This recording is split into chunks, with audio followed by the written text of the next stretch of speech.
Dime lo que tú quieres de mi coqueta. Sé lo que te gusta es salir y se suelta. Cuando baila reggaetón pa' mí que muñeca. Me gusta salir y seducir.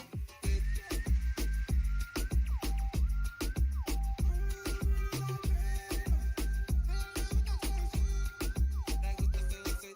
Dime lo que tú quieres de mi coqueta. Sé lo que te gusta es salir y se suelta. Cuando baila reggaetón pa' mí que muñeca. Me gusta salir y seducir. Dale chiquitita, dame más. Qué bonita tú te quieres controlar. Ella dice que me quiere controlar.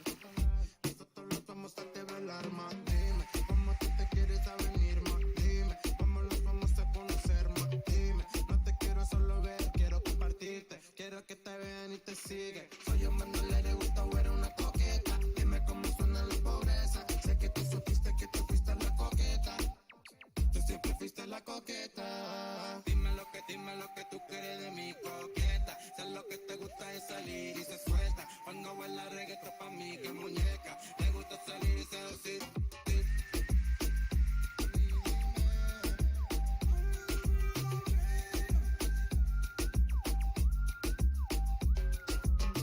Más dime, más dime, dime. Oye, Manuel, le gusta o era una coqueta. Oye, Manuel, le gusta o era una coqueta. Dime cómo suena la pobreza. Tú siempre fuiste la coqueta. Dime lo que tú quieres de mi coqueta. Sé lo que te gusta es salir y se suelta. Cuando baila reggaetón pa' mí que muñeca. Le gusta salir y seducir.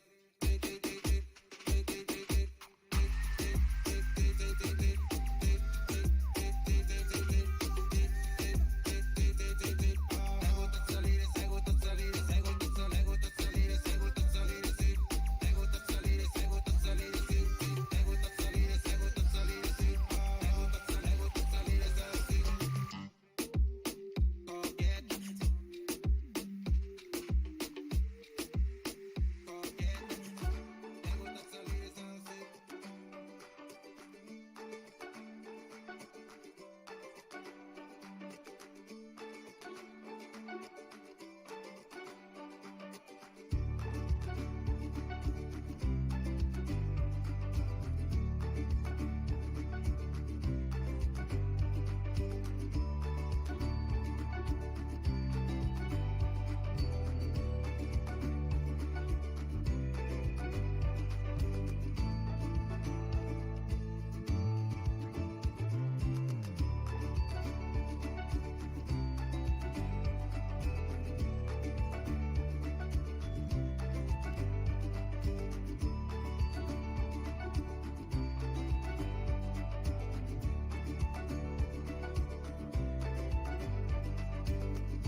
Ultimate Breakthrough Challenge family. Welcome, my friends, to day 4 of this beautiful experience.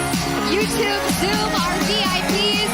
Get some energy in your body, my friends. It is a big, beautiful day. Come on. Hey-oh. Great energy. Yes.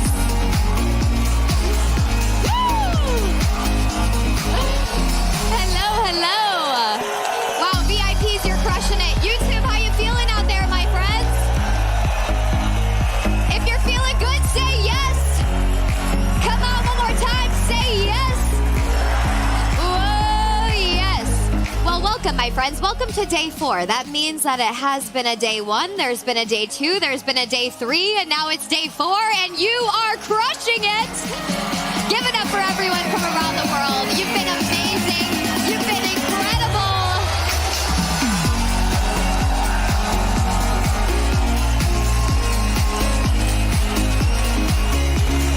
That's it. Oh, yes. Well, listen, we're excited about today, and I want to start off by saying we have today and we have a completely separate day 5 as well. So if you're just tuning in for the first time, you're right where you need to be. Today's going to be really beautiful, and I want to congratulate and honor you guys, because if you're here on day 4, it really says something about you. It says that you're pretty committed to this. It says that you're really not willing to settle, and that you want to be the creator of an extraordinary life for yourself. And if you're feeling pretty dang confident and good right now, put both hands up in the air and say yes. There you go.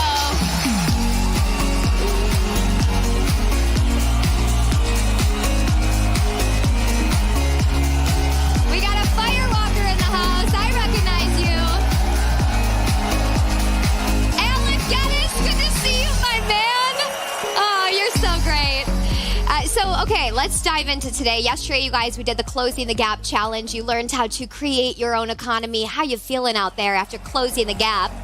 One of the greatest things about that, and I just want to give you this quick tidbit, if you're fast enough, jot it down. I heard this from Tony one time, and it was really impactful for me. He said, clarity is power. So that's really what you're getting over these days together, is clarity on these pieces of your life. We hope you go deeper with that. By the way, congratulations to so many of you that are joining us at Unleash the Power Within, coming up in March. Seriously, congratulations. I'm excited for you. And I want to call out, after yesterday's challenge, you guys have been so great, so open, playing full out inside of this Facebook group. I saw some of you that were like, I got help. Someone taught me how to go live, and you're going live for the first time, and you're doing things maybe you had never done. And I saw a post, and I want to call out this woman. Her name was Francesca Caputo, and she started her video, you guys. Her hair was all in front of her face like this, and I honestly opened it, and I'm like, what's she doing? And she was like, you know what? I've been hiding my whole life. And she was, giving an example of hiding, right, with her hair. Hiding in business, hiding in relationship, and who can relate to that? And maybe some of you are hiding in like the Facebook group, right, with these go live challenges. Have you been hiding at all? So this is my invitation, if you've been hiding, to join Hiders Anonymous, and today is your chance to come out and play. Are you willing to do it, my friends? Awesome. So today's a really, really big day. It's Relationship Day. You're going to hear from not only Tony Robbins, but also Sage Robbins joining us here in just a bit. And it's going to be beautiful, so make sure you got a pen, you're taking notes. But we're going to start today like we do every day by moving our body, getting ourselves energized so we can get some clarity in our mind. And then at the end of the day today, I'm going to be announcing the winners from the Close the Gap Challenge. It was really hard, the selection. My gosh, the stakes are high, my friends. You've been incredible. So stay all the way till the end today. To miss a minute is to miss too much. We got big prizes to give away. I'm also going to be revealing what the grand prize is, and it's off the charts. Designed by Tony himself. We had one prize, and 2 days ago he was like, hold on, I want to take it even higher. So today I'm going to share the grand prize later today. Don't miss it. But are you ready to get this day started? We got a lot to do today, my friends. I said, are you ready to get the day started? So let's get our bodies warmed up, and get up, my friends. If you're physically able to stand, start warming up your body, and let's welcome back to the virtual stage, Brian Bradley.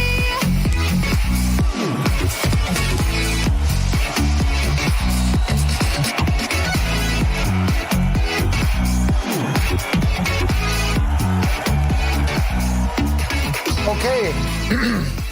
Good morning from the West Coast of the United States and to probably every country around the world, of course. So today we have a couple minutes to talk about this. As you can see, I have my hotel room. I'm here speaking at a big dental conference for SSC, and you can see that I have a couple things in the background that I think you need to pay attention to. The first one is the Life Force book. I know Tony talked about that earlier. And again, I'm just telling you this because I've read through most of that book and I've only had it a couple days. The thing is so sick and there's so much information in there. I encourage you. If I could get it for you, I would. Here's the cash, here's the cash, here's the cash to go get it. But I can tell you there's some serious information about all of your health. And it's going to be a game changer to everything medically around the world. We're going to get you moving. And I have this chair here for a reason. Yesterday, I showed you sitting in the chair. And remember, I just happen to have this year's Super Bowl champs as my background. Let me see if you can see that. Yeah, okay. Everybody in Kansas City, I do apologize. As I showed you that rolling of the pelvis forward yesterday, a couple days ago, I showed you the arm circles, the elbow curls. If you do this sitting, get your feet pointed straight ahead, you could actually roll your pelvis forward and go through that. So why don't we try that right now? Let's have you sit down and get your feet straight. Roll your pelvis off of your tailbone. Notice I didn't say lift your breastbone up like this. Roll your pelvis. Sit up like that. Put your hands in this position. And now at the temples, close it together and open it back up 20 times. Let's go. Keep your pelvis rolled forward. Keep the shoulders moving. Keep going with that. Let me see what you guys look like. KK's rocking, and I know eventually those elbows will touch, but the microphone might be in the way. I don't know. Here we go. There we go. You guys look amazing. And remember, the goal here is to turn you into a hip-driven athlete to get your upper back and shoulders out of the way of doing all your work. So, for example, I have a pickleball paddle here, for example. Let's call it racquetball, tennis, ping pong, whatever you want. You'll see on some of our, like Master Co's on my Instagram, where he beats me in table tennis, you can hit the ball like this, or you can hit the ball like this, like this, like this, like this. When my quarterbacks throw a ball, they throw from here, and then the ball releases. Same thing with baseball. We're trying to get you to a point where your hip drives everything. So I'm going to show you a little video real quick. Just take a look at this. So when you go to my Instagram, this guy right here, this last post, make sure you click that and look at this guy, young man out of South Africa, doing the greatest abdominal exercise from a freaking wheelchair. So I don't want to hear, it's too much. I can't do it. My shoulders are sore. This dude scooted his butt into a wheelchair. Moved it up into the wheelchair. And he's moving like this because he understands that movement is power. So here we go. I want you to get your feet pointed straight ahead, fist width apart, interlace your fingers together, drop your shoulders, push your palms away, and take that straight up overhead. Now look at me from the side view. What I don't want you to do is when you take that arm up, don't lean back. Just come straight up like this. And if your shoulder's stuck, go right to there and then slowly bring it back. But you're going to hold that for about 30 seconds. Let's see this. This is called the standing overhead extension. And again, could you do this sitting from that chair? Of course you could. You could easily do that. Keep it held. Keep your elbows locked out. 5, 4, 3, 2, 1. All right, take a break. And now think about this. Somebody sent me a message on Instagram this morning and said, why do I call this the greatest abdominal exercise ever? And my coaching to her was stand behind somebody, grab their lateral, the side of their waist and the front of their waist. And when they start doing this, notice what happens to the abdominal wall. So think of this as the top of the tornado that's just ugly and throwing things everywhere. But the bottom of the tornado is moving like a little top on the floor like this. Now, I know it's destructive. It's a bad analogy. But it's so beautiful at the bottom doing this. The top is where the mayhem is. So it fires the abdominal wall in the deep core when you do this. So let's get this done. You have about 40 seconds. Let's get 20 seconds each. And then we're going back to the amazing, the high energy KK. Are you ready? Here we go. Cheek to cheek. We're only doing 20 seconds. Go. Turn it on as fast as you can go. Up the energy today. We're at day 4. Let's go. Up the energy. Different level. Go at it. Yeah! Go at a different level. Here we go.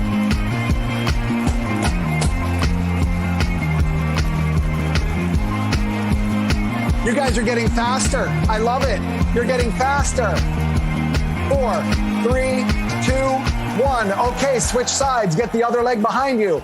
Your legs are not moving. Just this. Here, let me show you. Look at these socks today. I even got a hold of Kiss, and they want me on their next tour. Here we go. Go, go, go, just like this. Your legs are not moving.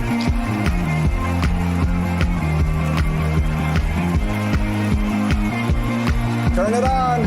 There we go. That's beautiful. That is beautiful.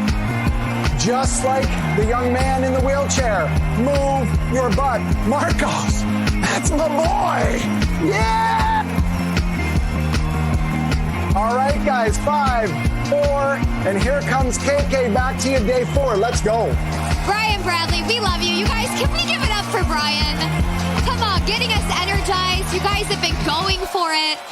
Brian, I hate to call you out, but the chat boxes were flooded because you did not show your socks today, and people were wondering what your socks looked like. You didn't show us. Is that because you didn't, wear designed socks today? We're wondering. No. We want to see them at the end. Oh, you did show socks, so they must have missed it. Well, anyway, my friends, we'd love to get a second look at it. Here's the deal. It is day 4. Are you ready for today? Are you really ready for today? Today is relationship day, and I'm not going to share a bunch about it because I think you guys understand the word relationship, but I just do want to call out whether it is an intimate relationship or work or friendships or colleagues or relationships with your kids. We all have relationships in our life, and there's something I learned from Tony one time. He said, listen, without love and passion, life is nothing, and that's what today is about.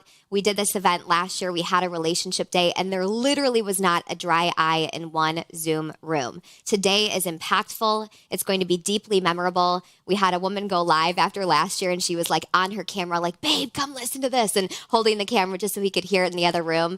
And today is going to be something that if you really lean into it, it can seriously shape the rest of your life. So I'm excited. We're going to have Sage Robbins joining us in just a little bit. Yes, give it up for Sage Robbins. And we're going to kick this day off with Mr. Tony Robbins, which means we can't even get him up here unless we're in a peak what, my friends? Unless we are in a peak state. So get that energy inside your body. Warm yourself up. Come on, my friends. Take it to a level you've never been to before. Come on. There you go. YouTube, Zoom, our VIPs, crushing it. There you go. Ladies and gentlemen, let's kick off day 4. Please help me welcome to the basement stage, Mr. Tony Robbins. How we all doing out there?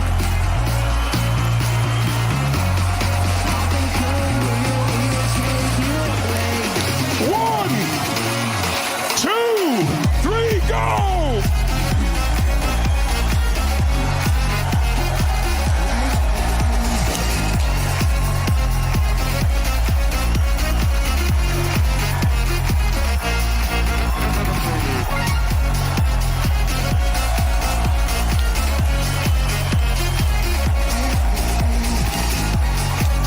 Let me hear you! Make a sound that unleashes you!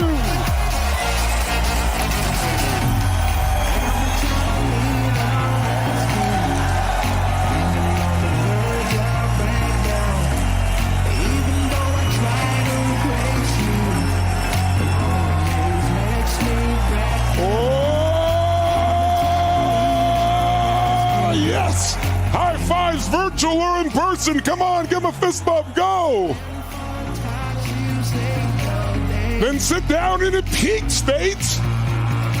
Take a sip of water. Hydrate.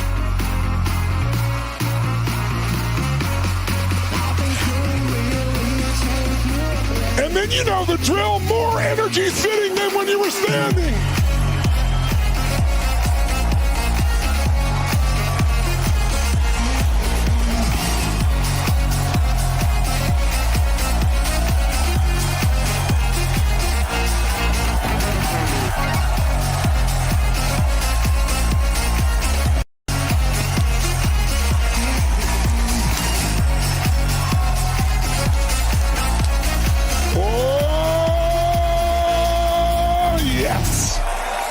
If you're feeling strong this morning, make a fist and say yes.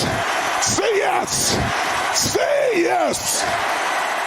Well, welcome back to your ultimate 2022 breakthrough, ladies and gentlemen.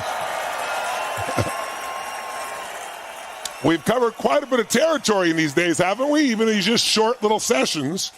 And today, we've talked about changing our life by changing our story. We've talked about the ways to create a breakthrough, understanding it's all about state first, not strategy, and then story, and then strategy. And then we can obviously produce the result. And we've made some shifts in identity, looked at a little bit about how to grow your business or career and branding. So what's the next subject? If you think about your life, there's only a few subjects that really matter. And I remember my teacher, Jim Rohn, used to say, most people major in minor things. They know everything about some celebrity's personal life, but they don't know that much about how to stay healthy or strong or have a great relationship or grow their business. And so we've been focusing on the more important lessons. There aren't that many. It really comes down to your body, your emotions, your relationships, your finances, your career, and the spiritual side of your life are pretty much the core, maybe how you manage time if we add one more. And so today we're going to talk about the subject that personally, when it comes to an extraordinary quality of life, this is it. Because you can have a great level of health and energy, you can have a great business, but if you don't have love and passion, the aliveness of love, not just we're hanging out together, that's friendship, that's a beautiful thing. But the only difference between a friendship and an intimate relationship is intimacy, right? And so if you and I are going to have the greatest joys of our life, we really got to have this area well done. I can't tell you all the people that I have the privilege to work with who are the most successful in the world at what they do, whether it be in business or finance or in sports or entertainment. And yet there's so few that are really totally fulfilled because so few people really make this area work. And part of it is our culture has taught us things that make it really difficult to have a great relationship. It's taught us false things. It's all been a reaction. How many of you have ever been in a relationship and it was really bad, and so you threw your pendulum and you went for the other extreme, and it was equally bad in a different way? Who's had this before? Make some noise if you know what I'm talking about, right? Well, our culture has done that as well. And so out of trying to be politically correct, we've done things that tear away at the foundation of what creates real passion and aliveness in a relationship. And if you think about it, if everything else in your life is great, but there isn't love, there isn't that aliveness, boy, there's a big hole, isn't there? And so today our focus is going to be, how do you take a relationship if you already have one, and how do you transform it? How do you figure out what's tearing it down, and how do you rebuild it and make it where you want to go? Or if you don't have a relationship, how do you really create it? And once you start to create it, anybody can make a relationship work in the beginning when it's all chemistry, but what do you do to keep it going, to make it fully alive? What do you do to make it something that is the greatest gift of your life? And I'm grateful because I have that in my life today and have for the last 22 years with my sage. And she's going to join us for the second part here, so you get a chance to hear her point of view, not just mine, hear a lady's point of view. But I think relationship also is the place where you have the chance to grow spiritually the most. A lot of people say, no, my life is all about spirituality, and they go off in the corner and they meditate. And I think that's a beautiful thing. But any idiot can go in the corner and meditate and stay in a good place. Can you stay in a good place when the source of love, the love you crave most, isn't responding to you, seems to be rejecting you? See, what's our deepest fear? Do you remember? Everybody's got a fear of rejection or frustration or failure or love. But it all comes down, if you remember, to the deepest fear everybody has, which is, I'm not enough. That's what people are afraid of. If I'm not enough, I won't be loved. And where on earth can that hit you harder than with someone whose love you desperately crave and love? And if all of a sudden you feel like you're not enough for them, it's pretty devastating. I saw yesterday a young man, a strong young man. He wasn't weak in any way, and his girlfriend had broken up with him yesterday, and he was in tears. But he did a beautiful job of saying, my old identity was I depend on everybody else to feel a certain way. And what I've learned from this, he finally snapped out of it, is like, I've got to be whole inside myself so I can bring something to the table. The biggest mistake in a relationship, and what makes people have problems, is they have all these expectations about how it's supposed to be. They're going to get something. And if I wanted to give you the best piece of advice I've learned in my own life, is a relationship is not a place you go to get things. It's a place you go to give things. See, in the beginning of a relationship, that's what most people do, isn't it? How many of you in the beginning of a relationship, how many can remember the beginning of a relationship where you're out of your mind, really in love with this person? Who's ever had those feelings? Make some noise if you've had those feelings, ladies and gentlemen. And in the beginning, it was about, like, what can I do to light them up? How many of you in the beginning of the relationship plotted, schemed, got excited about it? You were so excited to light this person up, to do things that make them so happy, where that was your focus and that made you happy. How many can relate? Make some noise if you can relate. And then there's this weird thing. When you're no longer in the beginning or chasing, when the relationship feels more mature, a lot of times what people start to do gradually is it all becomes about what am I getting or not.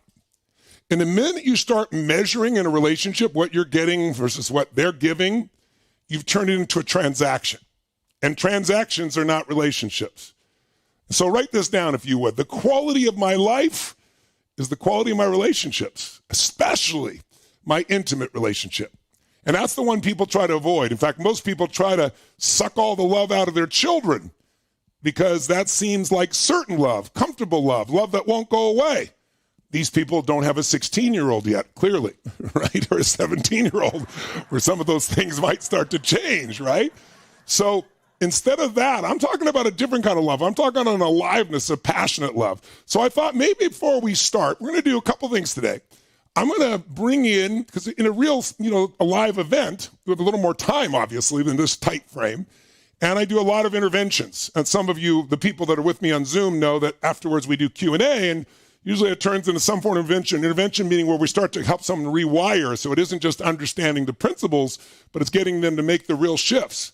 And so today I'm going to show you an example of a couple that was at the brink. And by the way, when we get to the brink, there's lots of options. One is it just ends and you both hate each other. That's the worst option. Another option is you come together and you make it work. Another option, you come together and you commit at a different level of loving each other, and you might discover, hey, this is not the right relationship for me long term, but you now love each other and are dear friends, and you can open it up and learn from that experience and not have a wound. And that's how people grow. And then often those people can find new relationships and find something that's better suited for them, but still love each other instead of this cut off, harsh, mean, this is a terrible situation, and walking around with pain. And so I'm going to show you an example of a couple in real time. And it's so valuable because it's on the brink and there's so many lessons. And I'm going to ask you to take notes like crazy, and I'm sure you'll be compelled because it's all on the line. And then we'll finish with some conversation with Sage and I about what destroys a relationship, how do you expand it, how do you create it, how do you take the next level. Then we have a cool assignment. And then for the VIPs, Sage will stay with me and we'll do some Q&A with you guys as well. So that's what's ahead. Who's excited about the day here, ladies and gentlemen? Make some noise.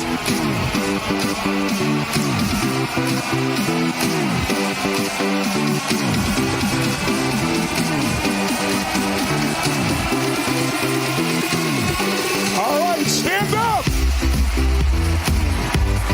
Stand up if you would. So here's what I want you to do. Shake your body out. And what we're going to do is get associated. One of the most important things in life that we all intellectually know, but we don't all do, is when you want to make a change in an area, oftentimes it's not the way you want it to be, you carry the baggage, the emotion of the heaviness of, it's not where I want it to be, and that lowers your energy. Does that make sense? And the lowered energy, the survival brain comes out, and all you think of is what can't work or what went wrong or blaming yourself or blaming the other person, and blaming yourself or the other person never works. Taking 100% responsibility to find a way to make it better or to end it consciously and create what's right for you and for that person long term, that's a different game. But in order to do it, it's like anything else. You got to have a higher level of energy, and you got to know why you're doing it. As simple as that is. Jim Rohn used to always say, find a big enough why, and you can figure out how to do anything. In other words, reasons come first, answers come second. If you get strong enough reasons to do something, you can really find a way. So a lot of people have not been connected in a while to what relationship means. So here's what I'm going to ask you to do. Make a move that makes you feel strong. Make a strong move of some sort. Make your move. Do it again. Make your move. Make your move.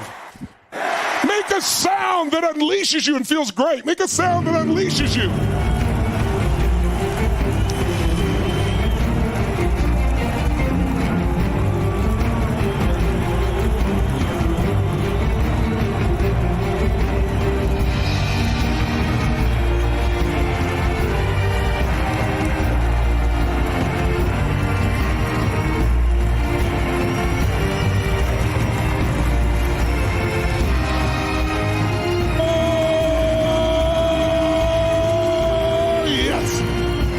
stand tall, feel strong, and close your eyes. And with your eyes closed, I want you to just think for a moment of one of the most beautiful or romantic or sexy or sensual moments of your life. I know you got plenty. If you don't have any, make one up. What the heck, right? But just think of a moment in your life. It could have been decades ago, years ago, could have been moments ago. I don't know. Maybe you were busy right before you got on this call here, on this program. What's one of the most romantic, sensual, or sexy moments of your life? And then, you don't have to, I'm sure you got plenty. Pick one. And just for a moment, if you can, imagine stepping into your body as if you were there again now. Like right back in that moment. And as you do, I want you to look through your own eyes and see what you saw then. I want you to hear what you heard then, either what they said to you or what you said to them. That's it. Or what you thought in your own mind. And then breathe the way you were breathing in the moments that felt most beautiful or sexy or sensual or alive. As you breathe it and feel it like you're there, I want you to just notice, what were you focused on when it felt so beautiful to be with this person? When you felt this connection, what were you paying attention to? What were you appreciating about this moment within yourself and with this human being? How were you breathing when you felt incredible? What were you focused on? What were you experiencing? That's it. Now touch your hands, both your hands, to your heart, if you would. Physically touch your heart and breathe deep into your heart. And as you touch your heart and breathe into your heart, you may remember that where focus goes, energy flows. So I want you to breathe deep in your heart. Feel as you take breath in, the heart filling with oxygen and blood flow. And it feels so good. And I want you just for a moment to step back in that moment as you're breathing in your heart, feeling all of these beautiful feelings. And I want you to make a sound of what it felt like. And I don't want you to hold back. Really strong sound what it felt like when it was most ecstatic, most beautiful, most romantic, most sexy. Make a sound out loud. Go ahead, make that sound.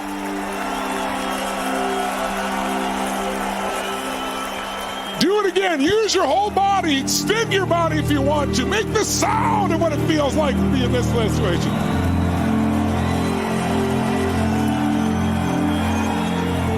And then I want you to think of another beautiful moment. I want you to think of another. Keep breathing in your heart, feeling the beauty and strength in you. Think of another beautiful, romantic, sensual, or sexy moment. Special moment that you really loved at any time in your life.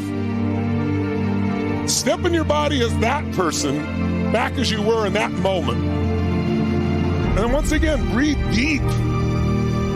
See what you're noticing, what you're appreciating that made it. What was special about it? What made it so special? How did it feel? What were you focused on? What were you enjoying? What were you appreciating? What were you experiencing? Breathe deep into your heart and feel that moment like you're there. And then once again, in a moment, I want you to make a sound of what it feels like at the peaks of these moments, ecstatic moments, beautiful moments, exciting moments, loving moments. Ready? Let it build up in your body. Feel like you're there. Let it build up. 1, 2, 3. Make the sound of it as strong as you can and enjoy it. That's it. Do it again. Double the sound and enjoy it. Double it. One more time, triple that sound.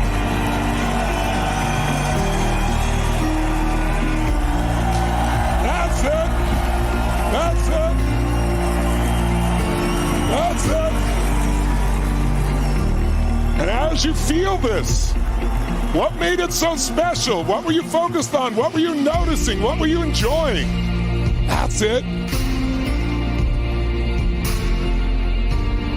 And I want you to just feel it. What would you be willing to do to have this feeling all the time in a relationship? What would you be willing to do to have this feeling all the time? Like, doesn't mean every single moment, but every day, throughout the day. What would you be willing to invest in the happiness of the other person in order for you both to feel this way? What would you want to give to the person you love so you both feel this way? Here's a question. What would you be willing to let go of in order to have this kind of love all the time? What would you be willing to let go of? What expectation, what belief, what emotion, what past emotion would you be willing to just let go of so you could be free and have this feeling? What belief used to limit you in relationship that you could just let go of about you or them or deserving or desire? What fear would you be willing to let go of to have this feeling all the time? If you're committed to have this feeling all the time in a relationship, what would life be like? I want you to think of one more moment now, one more great moment in your life, another separate moment that was beautiful, that was gorgeous, that was romantic or sensual or sexy or playful or connected. Think of one more. And I want you to step in your body, breathe in your heart, and step in your body like you're there again. Step in your body like you're there. See what you saw, hear what you heard, feel what you felt, breathe the way you were breathing.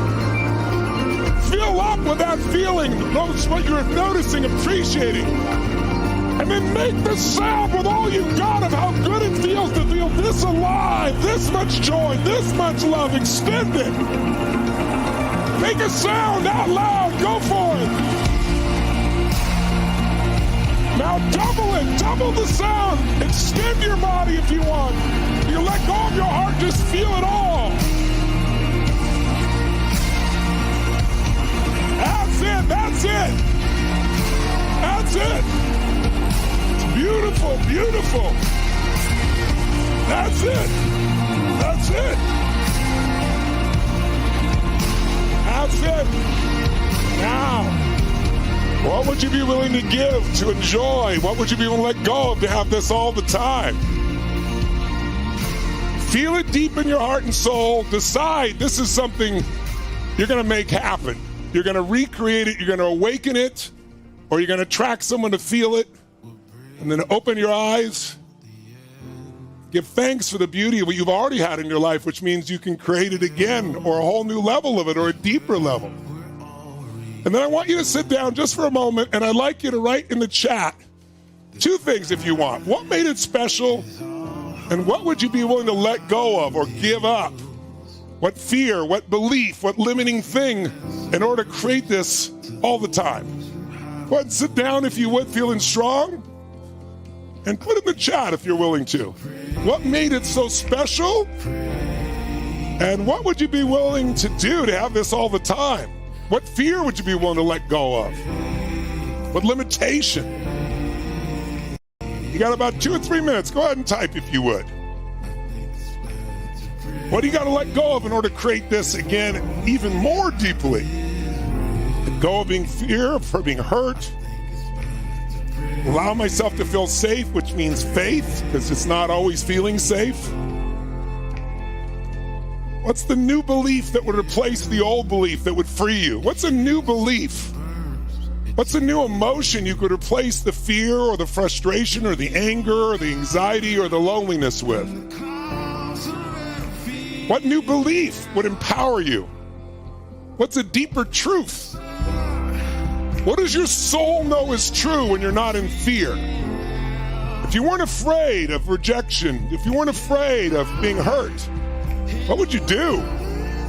What would you experience? What would you share? What would it be worth doing or letting go of in order to have this kind of love and passion? What are you willing to commit to create this in your life? What qualities would you want to bring to this relationship to enhance it or unleash it or connect it again? What's gotten in the way and what are you going to do instead? Jot it down. What's gotten in the way in the past? In you, what's gotten in the way, not somebody else. And what do you need to do instead? What would you do now to make it better? You guys are doing such a beautiful job. Yes, just let go of it. What belief would you let go of? What emotion would you let go of? What old story? What's an old story you need to let go of? And what would be your new story in relationship? Nice, Nancy Cap. Accept and love my husband as he is. What a concept. We all want to be loved, not judged, right? Accepting myself as I am. Nice, Arnell Harper. Beautiful. Appreciation. Old story, Laura says, something's wrong with me. New story is, I'm filled with love and I'm here to share. Nice. About a minute left. Forgiving yourself. Yes, are you for love? Are you for animal rights? Are you for giving? And be forgiving to you. Be for it. That's it. That's it. That's it. Beautiful. Beautiful. Beautiful insights. About 30 seconds left. Nice. Letting go of self-blame. I love it. Yes, taking on the belief I am truly loved and looking for the ways I'm loved and building on success. Nice. It's okay to be me. Very nice. It's okay for them to be them. I'm worthy. That's it. Beautiful. Notice the limiting beliefs and the limiting emotions. If we identify them, we can let them go because we can replace them with something more real. It's just like any other piece, letting go of the old story, creating the new. The best way to do it, though, is in a high energy state. Nice, Nicholas. You're going to embrace being vulnerable. That takes more energy. When you're high energy, it's easy. Filled with joy. That's it. Beautiful. Radical acceptance. Nice, Victoria Rose. Letting go of counting what they've done for you or not. Nice. Stop measuring. Maureen's fun, fun, fun. That'll change any relationship. Beautiful. 10 seconds. So many good shares. Thank you. Thank you. 5 seconds. So many good ones. 4 seconds. Time distortion when you're in love. There you go. All right. Time. How many of you both could remember a time that inspired you and got inspired to say, I want this? How many feel a little more of that connection right now here, ladies and gentlemen? And just like, if you've done the homework on priming, and if you haven't done it, again, there's no charge for it. Just go to TonyRobbins.com/priming. But if you do that little 10-minute exercise in the morning and you don't have the relationship you want, or you're in a relationship and it's not the way you want, you can take that time and find the things you're grateful for, and you can take that time to create it in your mind and re-experience it. Our minds are so easy to condition, but most of us don't work our minds. We let the environment just trigger us instead of building muscle so that we're in charge. Right? We want to use stress, not let stress use us. We want to create what we want, not just manage our circumstances. So let's ask you first this question. You know how every year in January, I don't know if it's scheduled, I haven't seen it so far, but the President of the United States does a State of the Union. And he gets up and talks about the State of the Union and usually says it's strong and gives the reasons why. But the state of your union with another human being really is the state you bring to that union. Let me explain. Right? When you're really excited about someone, when you feel that connection or you feel that energy for another human being, what happens? Your energy goes up or down, guys. Which one? Show me. Which, way up or way down? Come on, show me which one. Way up, right? Make the sound of what it's like when you have that energy towards somebody here. Let's have that sound out there, ladies and gentlemen. And so guess what? That energy's going up. You got plenty of that energy, and you bring it to the relationship. It's part of what attracted them to you. But then the question you got to ask yourself is, who are you bringing to your relationship now if you have one? Like, most people have a different personality. When they're in them going for the relationship, everything about that person is perfect and wonderful and beautiful. And they love them and they want to do everything for them, and their focus is lighting them up. And then something happens after they've been with a person a certain period of time. Jot it down. What is it? It's a law. It's a law where as we get closer to something sometimes, we take it just a bit for granted. It's called the law of familiarity. When you get too familiar with something, sometimes the human mind, the human brain, if you don't run it, especially the old brain, just puts it on automatic pilot. And then life becomes about expectations of what they should do as opposed to feeling like I'm the luckiest person in the world to be with you, which is probably where it started. And so now your energy is lower and lower and lower, and then you wonder why the person wants to be with you, or they want to spend more time at work or with their children or in sports or shopping or whatever else. You aren't bringing it. You brought in the beginning. That's how you won them over. So I always tell people the most important decision in relationship in your life is selection. Write this down. 95% of success in a relationship is selection. 95% of success in a relationship is selection. If you want a great, extraordinary relationship, you got to select. And a lot of people say, well, I'm already in a relationship. It's the wrong one. Where were you when I needed to know this? But you're not understanding what I'm really saying. I don't just mean who you select to bring into a relationship with you. I mean who you selected within yourself to bring to your relationship today. Do you bring the playful one or the pissed off one? Do you bring the compassionate one or the judgmental one? Do you bring the loving one or the one that's selfish and focused on themselves? Because whoever you bring to your relationship, you are going to get that relationship back at some level unconsciously. There was an old song, I don't even remember all the words, in the 70s, but it was basically, if you want me to love you, love me. If you want me to give you joy, bring joy to me, right? And there's an old song, I don't remember the title of it, but the lesson is the same. Who you select within yourself. The only way to have a great relationship is stop the story about what's wrong with them. Now, don't get me wrong. People could be in a relationship and be mismatched. They might have different values. They might have different appetites. They might have different desires. They might have lots of things. Not everybody's meant to be. And a relationship is not a failure if it ends, as long as you learn something. How many have had more than one relationship in your life, ladies and gentlemen? Make some noise out there if you can. If you turn those all into, another relationship ended, then you got nothing but failure, and that'll lower your energy. It'll create a story in your head, and it'll keep you from a great relationship. Versus every relationship in my life was something for me to learn.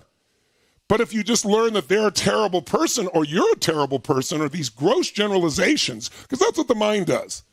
The mind, write this down, does a couple things. It distorts, it deletes, and it generalizes. That's what the mind does. Not your soul, not your heart, the mind. It distorts, it deletes, and generalizes. We distort things. We make it worse than it is. We delete things. If you're really pissed off at somebody, you have to delete all the good things they've done that you used to love about them. True? If you're going to be totally happy with someone, you have to delete all the bullshit that they've done that used to piss you off. You have to not focus on it.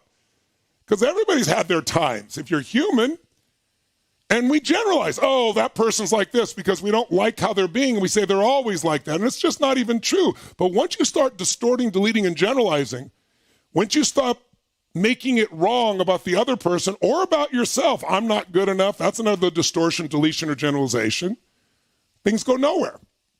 So the state of the union requires that you select the best part of you. Remember the other day when I was talking about energy, and we said, what do you got? Two people? I just want to remind you, two people totally love each other. And they really keep themselves in this beautiful peak energy state. They work at it. They're focused because they know my energy is my gift. And if I don't feel like it, getting myself in that peak state is a gift to me as well as to them. So you got two people in a peak state that love each other. Remember the example we gave? I think it was on the first day. Are they going to have a great relationship? Yes or no? Yes or no? Of course they are. They have a great relationship. But remember the example I gave you? What if they still love each other totally, but now they're in like a good state, okay state? It's not going to be the same relationship, is it? And if it has nothing to do with each other. They're just both burnout, COVID, cash flow in the business, kids being sick, whatever, and they're both in a low state. Two people love each other might not have a great relationship. So the state of the union is the one you bring it. So what knocks you out of state? Well, there's things in your own life, your own disappointments, your own frustrations, and then you're going to that person expecting them to bring you out, but are you bringing them out? There's only one way to make a relationship work, to look at it and say it's 100% my responsibility, whatever goes on here. Well, that's not fair. It should be 50-50. 50-50 leaves both people empty. I hear people all the time, well, I'd really like to meet your needs, but, you're impossible. And you might make them feel it's impossible. You're contributing to that, so you might take a look at that. But if you're saying that, you've already violated the whole principle.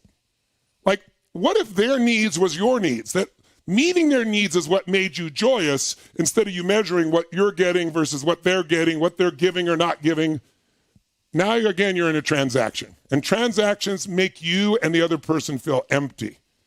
So what knocks us out? Our own life if we don't manage ourselves, not taking care of our health, our vitality, our strength.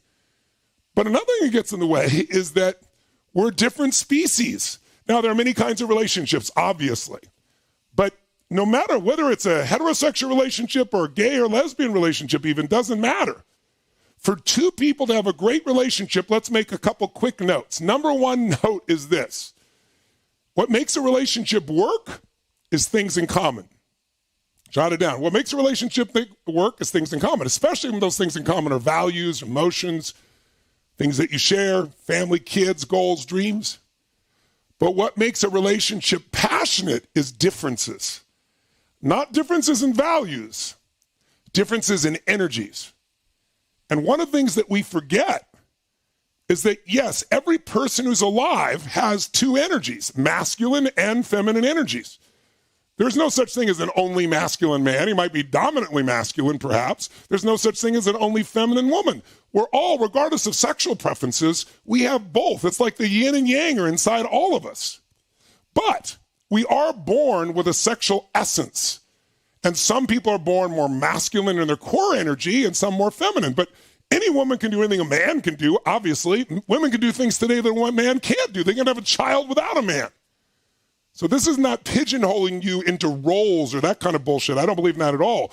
But I do know I've worked with some of the most successful women on the face of the earth who, if I said their names, you know who they are. I don't give those names out unless they do, but who are miserable. They're making more money. They're most respected. They're beautiful. They're intelligent. They're having a huge impact on the world. And they're miserable because they're using only masculine energy. And the core of that person, not always, but that person is feminine. If you don't align with your own core energy, it's hard to make progress. And here's what you need to know. To have a passionate relationship, you need those opposite energies. There has to be a masculine and feminine. If it's a lesbian relationship, and if there's passion, not just love and friendship, there has to be opposite energies. One's got more masculine energy, one more feminine. What is masculine energy versus feminine? The most simple way of describing it, masculine energy, whether it's in a man or a woman, it could be in either one. That's when you're in that mode of complete focus, where you know exactly what you're here to do. There's a target, and you're going after it, and you're going to hit that target. You're going to break through, fight through everything to make it happen. Masculine grows by challenge. Masculine's like a train on a track. It has a clear purpose. When a man has no clear purpose, when he doesn't know what he's here for, when he's not sure what to do, women don't feel the same level of attraction who are feminine. If they're masculine, they might feel like they're a friend, right? They might feel a different energy. On the other side, feminine energy is explosively powerful. It's not like masculine energy is more powerful. It's not. If you think masculine energy, and you're a woman who've been taught this, that it's more powerful than feminine, you clearly have never seen like a dozen masculine men totally focused on their work, and then a woman who walks by who's free. When I say free, it doesn't matter what she looks like even. She's alive. She's effervescent. What happens to every man there, even if he doesn't want it? His whole nervous system goes there. Unconsciously, it goes there. Feminine energy is like a storm. It can be this explosive storm, and then when it's over, there's this beautiful rainbow and this energy. If you're talking with a woman, she can change subjects in the middle of the subject, and men are like, what the hell is she talking about? How many men know what I'm talking about? Make some noise out there, like, what the hell is she talking about? We're talking about this, and she's talking about that. I don't know where the hell she is.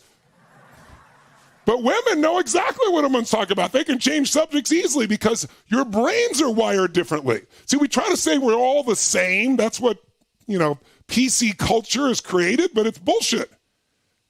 Right? We grew and we evolved differently in order to do different things. Men, for example, tend overall to have different focal capability and spatial capability unless a woman really develops that.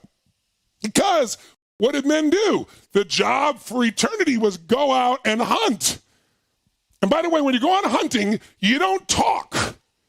Ladies, you understand why men don't talk? If you go out with another guy, guys don't talk. They sit beside each other. They don't turn to each other. They sit beside each other if you watch them, and they look forward as they talk about shit. They rarely hang out and look directly like this.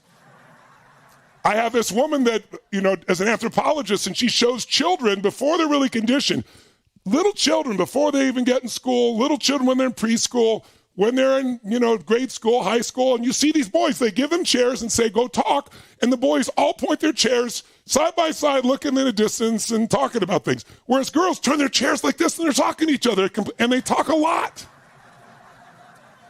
Do you know why? You go talking on a hunt and we're going to lose the lion, you dipshit. And we got to be all see that in the distance and hit it, right?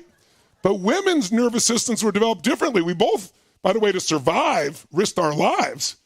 Women had to risk their lives to give birth, and then they had to watch and help raise these children. They will collect the berries. And so why are they talking? They're making as much noise as possible so the things know they're coming and don't attack them or scare them. Why do women have so many details? Gentlemen, how many have had a woman in your life send you to the store and she says, so I want you to go to the store and I want you to get this brand. It's on the second shelf and it's down the third counter. And how many men in your head are going, I don't have that much RAM. I'll just get the spaghetti sauce. Who knows what I'm talking about, gentlemen? Make some noise out there if you know what I'm talking about. Like, why is she giving me all these details? But women do this all the time. They go, I went to go to this meeting and I went to go pick thing, and on the way I went by Starbucks and they have these little chocolate cookies, and then you should see these and they give these details because women had to be able to not just get to the berries, but know which berries could kill you, which berries we could eat. So they had to know a lot of specifics. And they had to know to get there when they were ripe. So they tell other women the pathway, how they got there, who was there. It's a level of detail that men do not have. They just go, let me take my spear, I will find it. And so we're wired different. I'll give you one of the ways we're wired most differently. Problems. Ladies, how many of you have ever shared something going on in your life and the man in your life go, oh, that's easy, just do this and this and this, and you were like pissed? Make some noise, ladies, if you had some man solving your problem. You know what? Make some noise. Look at the ladies out there. But for men, in the masculine world, you move up by your ability to solve problems. We are rewarded for solving problems. We live to solve problems. And what we do is we solve the problem, or we make it smaller, or if we can't solve it, make it smaller, we try to forget about it. That's what men do. Women take a problem, and it's a way to connect. They aren't coming to you, gentlemen, for you to solve the problem. They want to share with you what's going on in your life. They want you to stop and feel and connect. But here's the problem. Ladies, for men, problems are nuclear waste. We got to destroy it, or we're nobody. For you, you want to share the problem and talk about the problem and connect on the problem. So here's the point. We're different species. And here's the most important thing. Please jot this down. Most conflicts come because different species come up with different meanings. Like, if a woman goes to a party and her friends know she went to the party and she comes back from the party, and, well, let's say a man goes to a party and he comes back and his wife or girlfriend says, well, what happened at the party? Who was there? And they go, well, John, Mary there, and, it was good. Well, what was Susan there? I'm not sure. Well, what did you talk about? What was there? I don't know. It was a good party. And a woman thinks, he's hiding something. Why does she think that? Why does she think that? He's not hiding. That's how his brain processes. He's a different species. She knows, because if it was a woman, ladies, if you had a girlfriend and she went to the party and she came back and you said, okay, so what happened at the party? Who was there? What went on? And he goes, well, Susan and Mary were there, and it was good. They'd be thinking, that bitch, what's she hiding? Because what does a woman do? She goes, Susan was there, and she was wearing this yellow dress, and I think she might be having an affair with John. I could just feel this energy between them. And then this other girl, she was trying to outshoot everybody else. And ladies, who knows what I'm talking about? Make some noise if what I'm saying is true. So ladies, here's the challenge. If you're not having a great relationship with a man, I can give you a challenge right now.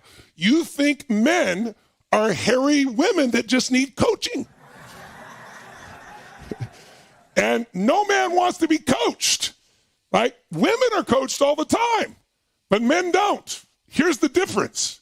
If a woman says to you, and you don't even like this woman, ladies, you tell me if this is true. A woman says to you, that blouse you're wearing or that color lipstick, I'm not sure if it's quite right for you. And a part of you may be thinking, read between the lines, bitch, right? There's something in your head, right? But if she says that a couple times, and next time you go to put on that blouse, what's going to happen, ladies? You're like, oh, should I wear this blouse, right? But if you came to me and said, are you wearing that black shirt again? Guess my response as a masculine man, yes, and I'm going to wear this black shirt for the rest of my life. I'm never changing it. Gentlemen, if you agree, make some noise so the women hear you. Why? Because if I'm that movable just by what you say, if a man did that with her, no, you go F yourself. That's how men respond. Because we're a different species. So when men, by the way, here's the mistake all you men make. You think women are just beautiful, multitasking creatures that are overly emotional and talk too much. And it's not true. We are different species. How many understand what I'm saying here? Say I. Come on, say I. So we interpret things. So most of the challenges you have is either you're in a low state, you're not selecting the best part of you to bring the relationship, and they're not selecting the best part of them. It's not about them. If you bring the best part of you, you can change their state. Now, don't get me wrong. Some people are not committed and the relationship need to evolve or end. But the best way to know that is to go, okay, if I'm not sure about this relationship, here's what I'm going to do. The next 60 days of my life, here's what I'm going to do. I'm going to stop thinking about me, and I'm going to think about everything that meets this person's needs. I'm going to be completely unselfish. I'm going to meet all their needs in every way. And at the end of 60 days, one or two things are going to happen. If you really, truly meet their needs and you do it the way they want it, not the way you want it. Notice you say, whenever I talk to couples that are breaking up, inevitably, and I've had hundreds of thousands of couples over the years, literally, 45 years of couples from around the world, they always say the same thing. They'll always say, I gave him or I gave her what? Everything. Everything except what they needed and wanted. Because if you gave them what they needed and wanted, they'd still be with you. How many follow what I'm saying here? Say I. Say I. So what if for 60 days you met all their needs? At the end of 60 days, if their needs are met, they're going to be popped up in this beautiful energy, and then they're going to probably want to meet your needs. And if they're in that state, you say, well, this would mean this to me, and they'll go, oh, I'd love to do that for you or share that with you or do this for you. But if they don't after 60 days and you really give an all and you've been unselfish and loving, you can end that relationship with no pain, no wondering, no, did I do the right thing? You'll know you did the right thing, but here's the best thing. It wasn't wasted time because you became a great lover during those 60 days, if you really did it, if you really gave your all. Does this make sense? If it makes sense, make some noise so I know I got you out there, ladies and gentlemen. But the hardest part, ladies, is you guys talk to each other about relationships. Guys don't do that, by the way. Guys don't sit down and go, tell me about your relationship. How's it going? What'd she say? How's it go? That doesn't happen. Not in heterosexual male. And it can happen in homosexual men, absolutely, but not in heterosexual men. And so the bottom line is, in your stories, you share with each other what would be true for each other and interpret it. He said this, but what does that mean? Does he mean he really loves me? Does that say that he said this? Did he mean that? Kind of meaning makers. And men interpret things completely differently. So let me give you a simplistic example from my friend Ellen. And, sometimes we see things and we're certain of what we see, but someone else sees something totally different in the same moment. Or we hear things. Like, you said this, and I never said that. Yes, you did. I heard you say it. No, I didn't. Yes, you did. And we're certain the other person said something, and it isn't that, or it didn't mean that. So take a look at this little clip from my friend Ellen. Here we go. Today I want to talk about the biggest controversy since this dress. You remember this? Who remembers this? All right, now, I personally see a gold and white dress. How many people see a gold and white? Okay. How many see the gold and white dress? Let me see. All right. How many people say a blue and white dress? Raise your hand if you see a blue and white dress. Just screaming doesn't make more of you. Just an arm up helps. All right. How many of you have heard of this Laurel and Yanny thing? Okay. All right. Not the comedy duo. Listen carefully. Years ago. The old Yanny and Laurel. All right. I'm talking about the viral sound that is tearing the nation apart. Listen carefully to this, and then you're going to tell me if you hear Laurel or Yanny. Laurel, Laurel, Laurel, Laurel. Okay, how many people hear Laurel? Raise your hand if you heard Laurel, or put it on How the many chat. people hear Yanni? Raise your hand if you heard Yanni.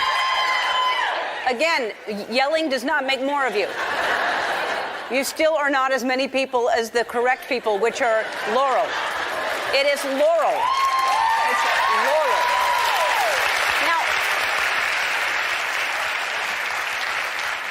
Now, Laurel. It's so easy. It's Laurel. So more of you hear Laurel. The people who hear Yanni, I'm going to have to ask you to leave because it's crazy, though, isn't it? I mean, we can hear the exact same thing and then hear something completely different. How many of you have husbands and you tell them to take the trash out and put the dishes away and they hear, have a beer and take a nap? Totally same thing, and yet they hear it. So this morning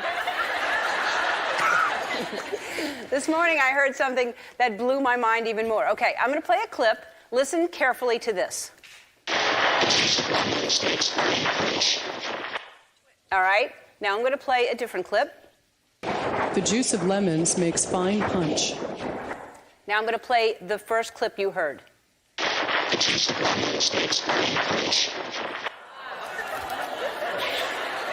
like a horror movie, isn't it? Clearly you could hear the juice.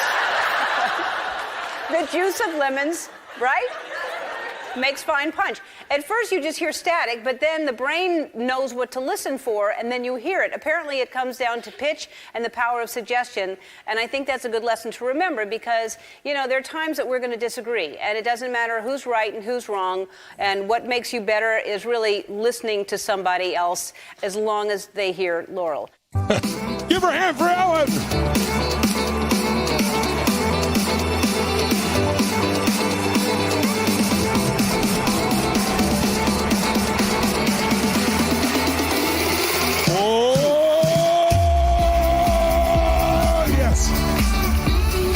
Of you, by a show of hands, or put it in the chat, how many saw a gold and white dress? How many saw a gold and white dress? Take a look around. Okay, notice how many saw a blue and white dress? Blue and white dress. How many heard Laurel? How many heard Yanni? Raise your hand. Make some noise. How many had your mind blown when you heard nothing, and then when there was you heard something else, it created a pattern, an expectation, and so you heard it in the noise? How many felt that too? Say aye. This is what happens and gets in the way of our relationships all the time. That's why when you're so certain what something is, you got to think again. It's going to be something different for someone who processes it in a different way, whether it's in their eyes or their ears or their heart or their life experience. So here's what I like to do. Sit up there, stand up just for a second, shake your body up just for 5 seconds. Just shake it out, shake it out, shake it out. Point somebody on the screen and go, I own you, baby. I own you. Outdo their energy. Go. Come on.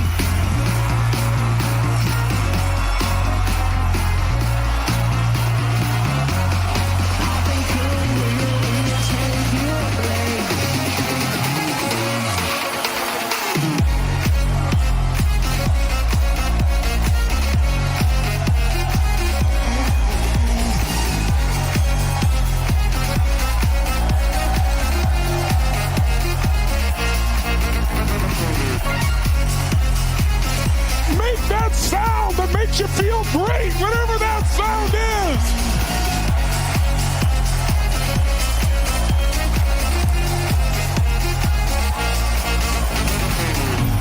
Oh,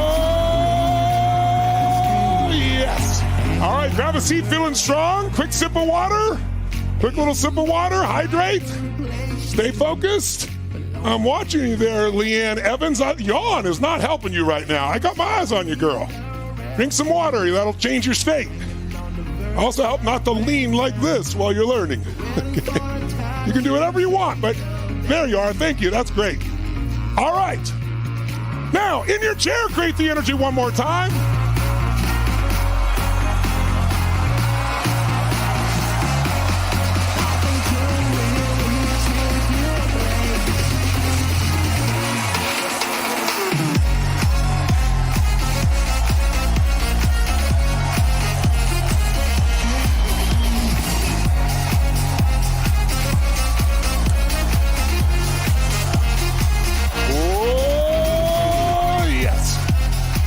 So I want you to sit up in your chair in a high energy state, and I'm going to show you an interaction I did a few years ago with a couple. And the reason I picked this couple in particular is just we have it on film and I can do it short. Like if I try to do it right here, it might take longer. So we've edited it to a short piece.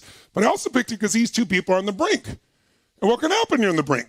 You can hate each other and leave each other. That's horrible, especially like kids and maybe invested 10 or 12 years. Sometimes people grow apart. So one thing that can happen is you can come together and give each other a shot, like I said, for the next 60 days and give your all. And you may discover out of that, oh my God, we love each other so much and we want to be together. Or you might decide we love each other, but we're different at this stage. And we'll learn so much from each other. And then you can end that relationship and still be dear friends. Very few people do that. Or you come together and have that relationship have a whole new spark and go. But you don't want to get to this point in the first place. And there's so many great lessons. So sit up in your chair, take some notes on anything you think is useful, and take a look and meet Mark and Maureen. So how many of you have been honest with yourself and can see the pattern of what's gotten in the way from keeping this be permanent? Who can see this? And how many know what you need to change now? Great, let's have a couple quick shares. What's your name? Where are you from, Maureen? Maureen from Connecticut. From Connecticut, ladies and gentlemen.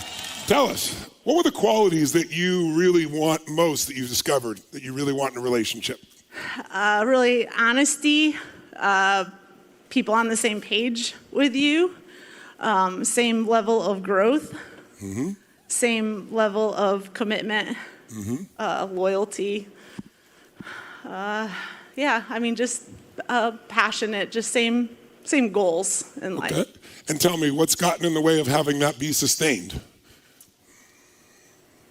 Actually, my husband is here. Sorry, Mark. By the way, this is a man's ultimate nightmare, someone talking about his intimate relationship in front of others, much less 5,000 others from 68 countries. So tell us, what's gotten in the way? Well, we've been married 27 years now. It was actually on November 27th was 27 years. So I've grown a business, which you talk about the male energy and the female energy, and so I know I'm probably way too masculine, probably more than I should be at times. Well, that should be, but just maybe it's out of balance if you think it's out of balance. Right. I think there was a shift in our relationship when he was able to retire, but didn't really have a hard purpose there. Yes. In hindsight, looking back, yes. That was an issue.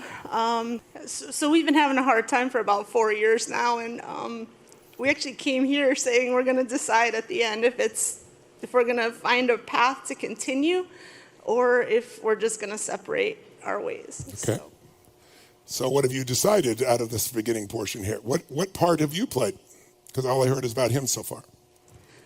What I play is... How many saw that? Raise your hand if you see it. Okay. It's not bad. It's just what we all tend to do, right? But it won't get you where you want to go. It isn't just him.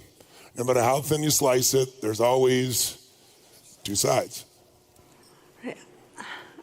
I know that I've been spending more time away. I feel like I've tried to do everything. We've tried counseling. We've tried kind of bringing him into the business more. I just feel like there's a distance between us that's just keeps getting greater. But what part have you played? Because that's the only one you can control. How many understand? It's not about making you wrong, right? You picking it. It's about responsibility. Is not about the burden of responsibility. It's about the ability to respond. Otherwise, you're at the effect of everything. So the reason to take responsibility is not so you have a heavy and not because you're wrong. It's so you can actually do something and make your relationship better or not and make a shift. But you got to own the part. Because even if they did separate, then they're going to end up perhaps with somebody else, and they're going to end up after a short period of time, after the newness, they'll run into the same patterns if they don't know what they are. How many follow this? Right? So what's the pattern in you? Because I can hear the pattern in him. I heard one part, which was you felt that maybe you've been using an imbalance of your masculine. That's possible, but what else? I probably have been focused, well, I know I've been focused on growing the business, and that's pretty much been my primary focus. If you could be 100% authentic, this is uncomfortable at times, but it could be really worthwhile, especially if you're this committed to either being in or being out. What are the judgments you've had about him? I don't understand why he didn't take the time and try to do something and to accomplish something and kind of do his own thing more, I guess. Mm-hmm. And what's the judgment about that, though? What's the feeling that is created from that? How many can feel the tension and pain in her right now, even talking about it in this moment? Because you can't influence somebody when you're judging them. I shouldn't say you can't. It's possible, but it doesn't last. To influence somebody, you can't judge them. And it's human nature that when the mind takes over instead of the heart, judgment is all that occurs, right? It's labeling, and then that gets away of our hearts. We have a hard time stepping in the other's shoes because, gosh, there's so much going on and there's only so much focus and attention and you're trying to do it all. And, so in your mind, you have your experience, but we don't step into the other's experience. We make judgments about the other. And then we get further and further apart. Because the real challenge here, more than anything else, is that there isn't polarity with these two right now. So I want to give you a fundamental principle right now, help you remember as long as you live. Relationships don't end for a lack of love. Intimate relationships don't end for a lack of love. They end because of depolarization. Depolarization means there's no longer an opposite energy. They're both in the same energetic field. And so now you can have a friend, but you don't have an intimate relationship. What's the only difference between an intimate relationship and a friendship? Intimacy. And so what happens is the mind becomes more and more control. And the relationship is not based on the mind. Anytime somebody's in their head, they're dead. In a relationship, it's absolutely dead. Relationship is all based on heart. How many know that to be true in your own soul here? Say I. Head or heart right now with zero judgment. Which one's standing in front of us? Quick. Which one? No possibility of turning around in this place. No, it can be absolutely turned around. It just needs to require a different piece. So is that the level of intimacy you want? Because here's the difference also, so that men and women understand this room. For a woman to be able to open and be vulnerable in this area of her life, there has to be trust and respect. And it sounds to me, and I could be wrong, that the respect has been dropped off on a major scale. Now, we could say he doesn't deserve that respect, but I think she deserves respect regardless, and he does as well. I think there's expectations that are not being met, and as a result, now respect is not there. I think there's still some love there, or she wouldn't be standing here wanting to even make this work. Is that true? Yes. But love is not enough. Love is not enough to have an alive, passionate, intimate relationship. And the longer we become depolarized, I'll just show you something right here, and you see how this relates. So if you want to see how relationships break down, we might as well start it right now because it's happened here. The first step to a breakdown in a relationship is a loss of attraction. Were you attracted to him at any time? Oh, yeah. Oh, yeah. Oh, yeah. You remember some of those times? I'm still attracted to him. Oh, that's good. Oh, look at that. That's nice. That's a good move. But notice I put the key word up there. What's the key word you want to remember as long as you live? What is it? Say it out. What is it? Depolarization. The electricity that makes you, in the beginning of a relationship, your partner, when you have polarity, when you have opposite energies, they can do just about anything and you think it's cute and adorable. Isn't it true? Who knows what I'm talking about here right now? So it's what you understand, it's not about attraction, it's about the meaning changes. When you no longer have polarity, you're going to interpret a different meaning and you're going to go into a different state. The two things that control the quality of your relationships. Is her state one that would pull him towards her right now? If she's looking at herself, right? We'll go talk to him and look at him too. I'm not making it her, but she raised her hand, so I got to deal with who's in front of me. How many follow here? If I'm talking to him, I'm going to talk to him about his part because each of us has to own it. Because if both own it 100%, we can make it work. If one person owns it, one doesn't, it's kind of hard to make it happen. It's possible because you can put somebody so in state. By your being in state, you could bring them along. They could wake up. So what we say, the state of the union is based on your state. That's not making you wrong. I bet there's zillions of reasons why you feel the way you do. But it just won't work. You follow me? This is not about making yourself wrong. If you make yourself wrong, your energy will go even less, you'll become less radiant, and the relationship will suffer even more. So I don't want you doing that if I can help it, but I can't control what you do, but I can point out what's true if you're willing to see it. Can you see that? Yes. So when you get depolarized, now there's not going to be as much intimacy because you're going to have responses that are different. Your responses are going to be the next piece. You're going to start to get irritated. You're going to get frustrated. One of you or both of you might start to stack the negative emotions. How many know what I mean now by emotional stacking? You stack enough negative, it's overwhelming, you're going to overreact. We've all done it. Who's done this? Who's overreacted? Say I. And at the same time, if we emotionally stack good, that's how you keep, attraction high.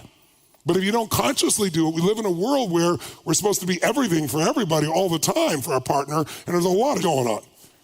And unless you really are committed to living in a beautiful state no matter what, where you play that 90-second rule that many of you know about, where you get yourself in that place by leaving whatever's stressing you, and in 90 seconds is the game. It might take you, in the beginning, 30 minutes. But if that's your standard and you can get there, then guess what? You can leave any problem. You're not going to go from pissed off to joy, but you can go from pissed off or worried or stressed to appreciation. And appreciation is when suffering stops. And there is no attraction in suffering. And right now, she's suffering. I feel for her, don't you? And I bet he is too. We just haven't heard him yet. I bet they're both suffering. And so in that suffering state, you focus on something you've lost or you have less of, or something you think you'll never have again. And I can see all three of those have been going through you. And so what happens is now little shit will irritate you that used to, when you were attracted, you thought it was cute or fine or fun. You get frustrated, you emotionally stack, and maybe in some cases stonewall. Now let me give you a little tool. It's called the 4 R's. Here's the 4 R's that I think are useful, and you tell me if they relate to your relationship, and I'm not just talking to her, I'm talking to all of us. What happens when you lose attraction is you can start to have somebody say something or do something, and you feel this tension in your body. We'll call it resistance, so we can do 4 R's out of this, right? You feel a resistance. They say something, oh, I wish they wouldn't say that. Oh, I wish they wouldn't have done that. Oh. And what is it really clashing? It's just you have a model of the world different than your partner, even though you love each other. And especially since you're different species, even if you're the same sex relationship, if you have polarity, you have different species, different energies. How many follow this? Say I. And so there's going to be some things when the attraction isn't there that'll no longer see so cute because now you're going to react out of the mind and out of the heart. Who's with me so far here? Say I. And so now what happens is that resistance, if you don't deal with it, and by the way, how do you deal with the resistance? You own that it's you. See, we think that we're in relationship with this human being in front of us, but really we're in relationship with this person through the filter of all the other people we've ever known. True? And the pain. And if they start doing anything that's slightly like that, we might start feeling a little resistance because we don't want to go there again. And we tend to overreact because we're not attracted, we're not polarized, we're depolarized. So now the mind is running the whole show. Now the mind, what's the mind always looking for? What's wrong? What I should attack or destroy, fight, what I should run from or flight, or what I should freeze and pretend it's not there, hope it doesn't notice. That's what your survival brain would do. The minute you lose attraction, human beings in a relationship who are there ongoing, especially with the expectations of modern life, they go straight to survival brain. Survival brain will never make your relationship work. That's why the most important thing above anything else besides selection, being aligned, we'll show you that, is going to be keeping your polarity alive. Because when that's on, it's like a lightning bolt explodes into your relationship. When it turns off, it's like someone turned off all the electricity. And now the mind is left there. So now when that resistance, how should you deal with the resistance? The way to deal with it is to own it and go, honey, I don't know if you felt in me some tension, but I just want to let you know it's not about you. You know, when you said and did these things, you did nothing wrong. It's just I think I have some triggers about that in the past. You're not here to change you or my triggers. I'm going to clear that up. But you speak the unspeakable because people feel it, especially if you're in a relationship with a feminine force. Feminine feels how much, ladies? What do you guys feel? Everything. So not saying it, then they'll make up a bigger meaning. And vice versa, as dumb as you think men may be, ladies, or unconscious, we're not completely unconscious, and we can feel, and we certainly feel when it comes to the person we love. We don't know what it is. Like the most common thing I'll see men do is like, why is she crying? I don't understand. Ladies, how many have had a man say to you, why are you crying? Let me see your hands. How many ladies have had that? Because men, remember I told you, they separate. They process things where they can just put it in their left brain, right brain. But you have this center of the brain that connects the right and left, and it's totally connected if you have a feminine brain. And so you're feeling it all. So they don't know. They don't understand why you're crying. Like, you know, when you develop more of your feminine, you'll start to see that quivering lip or that little thing in the eye. You know what's coming. And you'll start to know what it is. But men don't even know. And often it's just this resistance that didn't get dealt with. If it doesn't get dealt with, it's going to grow into resentment. Have you ever had that happen in a relationship? You didn't handle it, and then it kept going, and then it started to what? What's the S word? Stack. And now it's no longer just like, I wish they wouldn't tell that story. I wish they wouldn't do that thing. I wish they could finish and we could make it to the movie on time. I wish they could get dressed. It's not that anymore. Or I wish they wouldn't exaggerate. Now it's, why does she do this? Why does he do this all the time? And now your brain starts to generalize, distort, and delete, because that's what the mind does. Not the heart, the mind. And now the stacking intensifies the negativity. Who knows, who's experienced this in a relationship before? So I know you got it, right? So now, can you relate to this? I guess I feel unseen and not appreciated. It kind of just flipped where I didn't know how to make it better or how to, no one teaches us how, honey. It says, you've done nothing wrong. How many can see how this would happen? Now, let's reverse it for a second. Enter his body. What is the most important thing to any human in a relationship if it's going to be an intimate relationship? The most important thing is that they feel that they are the most important thing to you. When that is violated, you will see depolarization so fast it'll make your head spin. Everything will be irritating, frustrating, stoning, angry. And I haven't even finished the process. That's the early fun part. Okay? So now I want you to enter his body if you can for a moment. And you've done nothing wrong, but just out of compassion, enter his body. You're off, he wants to be with you if he really holds you and loves you the way it appears that he does. He's retired, so he probably had some expectations. I retire and we are going to travel the world. What else? I don't know, we'll find out, we'll ask him in a couple minutes. But I guarantee he had some form of idea of what we were going to do together. And she has every right to do this, right? She can go start a business, do her business, but all he knows is she's not with me. And oh, by the way, that's already there. So watch, I rub my arm like this, no problem. Remember I said, you got some scabs here? I could touch you with a cat hair and you're going to overreact.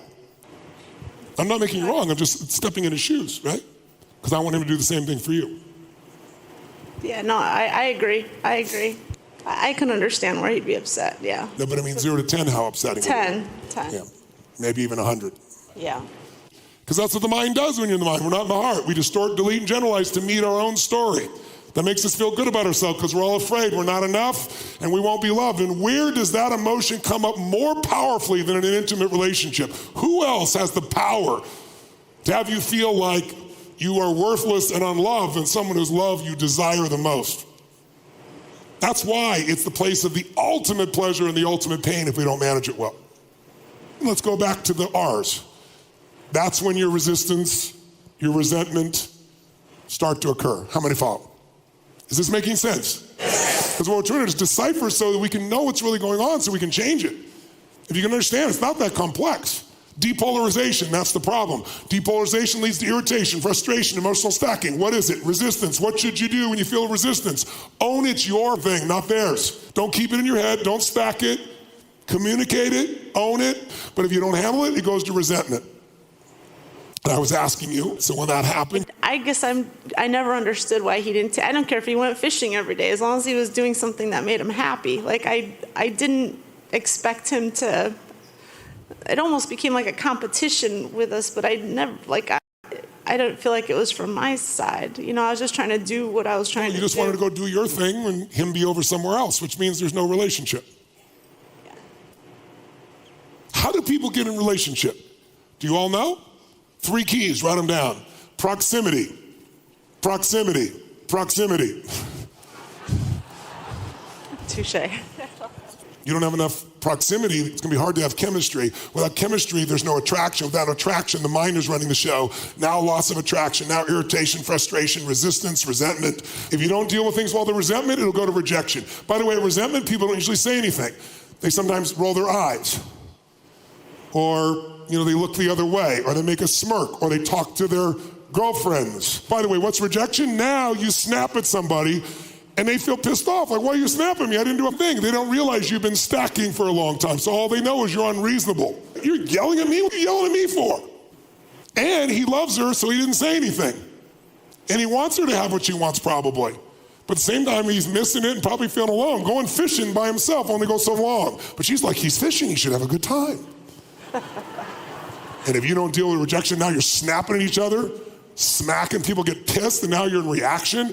Some people, though, are more committed to the relationship, to the ship, than the relations. They don't want to get divorced. They don't want to go through it. So they'll eventually go. They'll be tired of being in that angry state, so they'll get repressed. Repressed is you see a couple at Starbucks, you ever seen them? Sitting there, and they're both on their phones the entire time. They don't even talk to each other, and they walk out together. There's no energy. There's no connection, but they're there. Or a couple that never fights. And then one day you go, they've been together 40 years, and they just got divorced. Or they don't get divorced, they just live separate lives in the same house. Who's ever done this? Who's ever had separate lives in the same house? Let me see your hands out there. That's when you get to repression. So you want it, when should you kill a monster? When should you kill Godzilla? Do you wait till it takes your city and you'll kill it when it's a baby monster? Destroy it when it's resistance or resentment. So the question is, where do you want to go with this? What do you want? Do you love this man? I do. Do you want to have an ongoing, loving, passionate relationship with this man? If we can figure out what to do right. I think we can. Right. So where is he?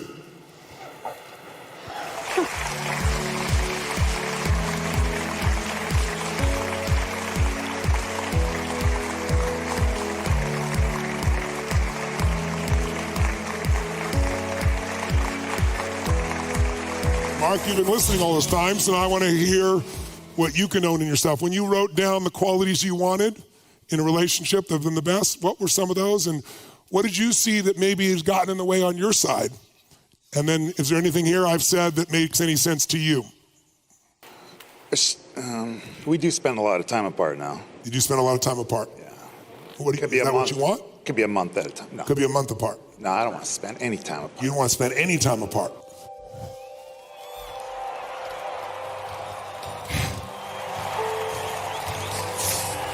Why not? Why don't you want to spend any time apart?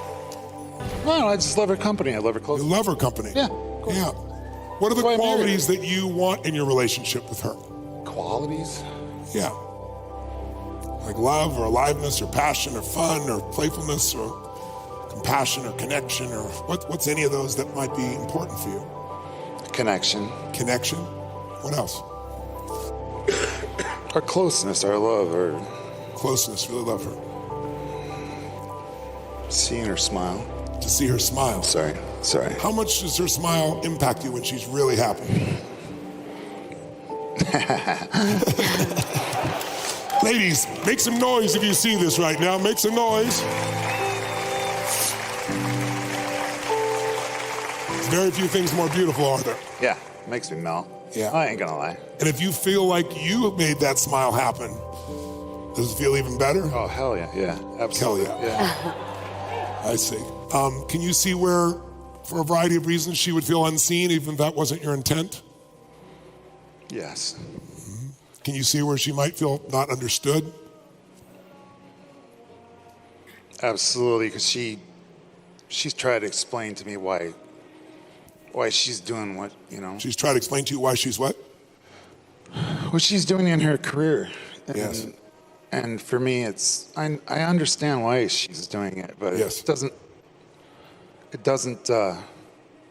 It still means I'm alone, though. It still means you're alone. Yeah. And it's tough. Can you see how she might feel unsafe when you got angry? Absolutely, yeah.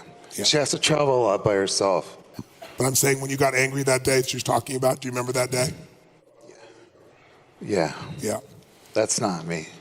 I understand. I hate that day even. You hated that day. She did too. Yes. Yeah.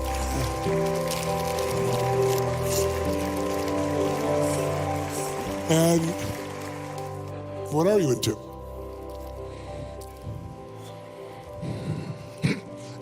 Her.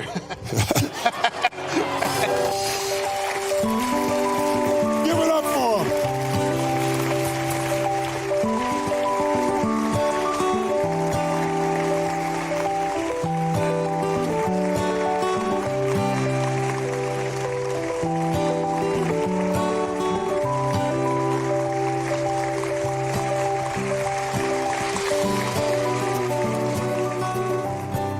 Mark, what do you want her to know that she clearly doesn't seem to know about you and her? I love her, and I am proud of her. You are proud of her. Yeah. That's beautiful. Damn What are you right. proud of? One of the first things I realized about her when I first met her is how smart she was. How smart she was. And First I'm time not- you met her, you noticed Yeah. how smart she was. She's incredibly, incredibly smart. Yeah. And there's no doubt about that. Yeah. And we used to work, actually, when we first met. That's how we met. We worked at the same place. Oh, proximity. Was there chemistry? Yeah, because when we were working, she was trying to compete with me. She was trying to... Well, I'll tell you flat out, we worked at UPS, and, you know, we busted our butts at night loading trucks and stuff. Yes. She was trying to load them faster than I was. Oh, look at that smile.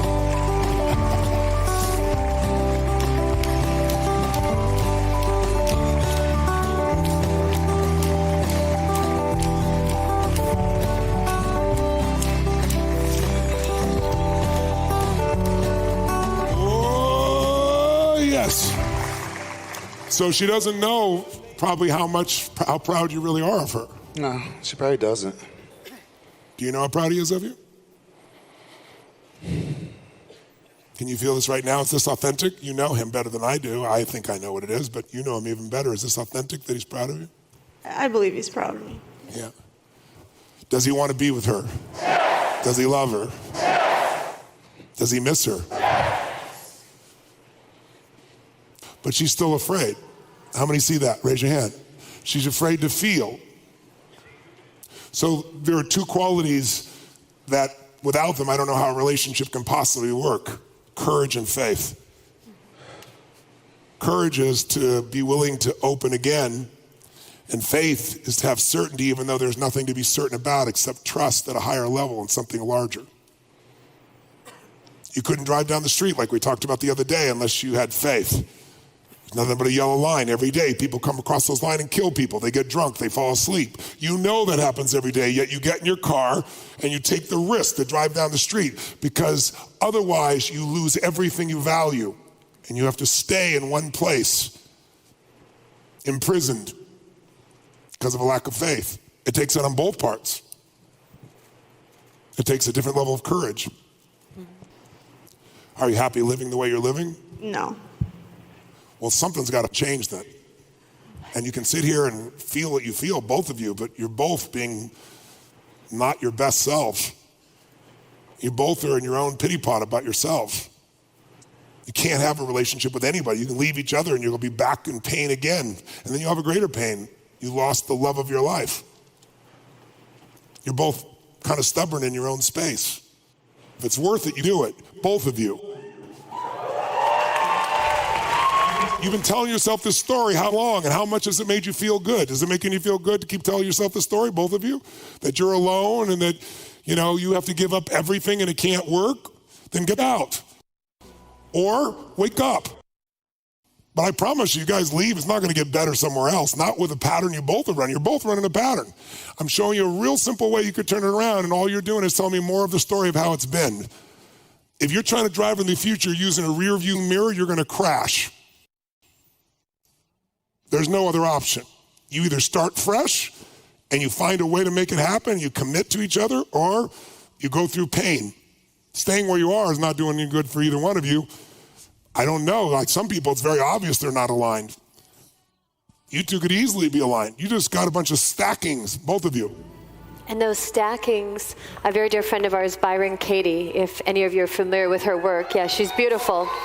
And she teaches a practice of inquiry. And sometimes what happens is we're not seeing each other. As you know, when we have our shoulds and shouldn'ts, it's like we put a sticky, he's so this, he's not working sticky, he should be doing this, he should be doing this. And before you know it, we don't see each other. You know, we don't see these essences, beautiful man that God gave you to love and this beautiful woman that God gave you to love. And it's like you know, we're in this relationship and we say that we love each other, but like we're meant to embody love. And love is giving, it gives of itself, it extends. But yet when we have these judgments in our mind and he should and she should, we have all these stickies over each other. And part of us coming home is removing one sticky at a time. You know, how many of you thought that this gentleman, when he stood up, he'd be different? He wouldn't quite be as like giving and loving. And sometimes we forget that we can actually, a lot of times we speak our truth when we're charged and we're angry, and the other doesn't hear it. And sometimes it's like, babe, I love you so much. And I feel like when I go to work, or, you know, when you've come over here, it feels this way, or I feel like I'm losing myself, but I'm committed to that and actually express what that looks like. Because otherwise we keep all these stories and this narrative inside of our minds, but it's like there's a kinder space here to actually share. But it takes that vulnerability to say what's actually true for us. But if it's only the buts and the shoulds and the he should or she should, we get stuck on those places and we don't even see actually the beauty of the love that's actually between you. And here's the truth. No progress can be made here because head or heart is operating right now. Which one? Yes. There's no possibility in head. So why did you stand up? I was hoping you could help us find a middle ground. There's no middle ground. This idea of middle ground is why you don't have the relationship you want. It's go 100% for the one you love, both of you. That's the only middle ground, leaves both people empty. And we always think that our problems are so special or so unique.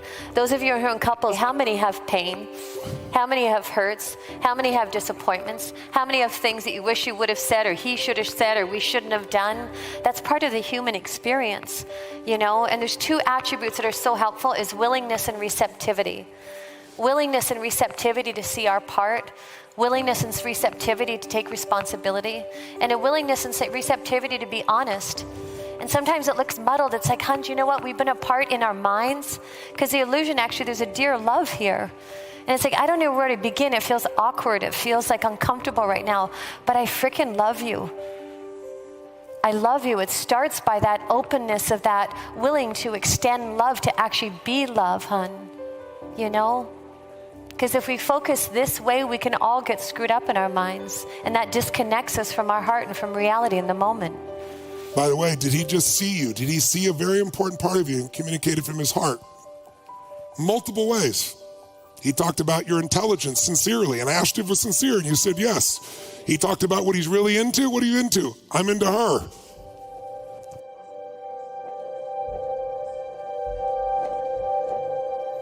Do you want to fix this or do you want to end this? Make a decision right now. I'd like to fix this. Great. Then turn to this man.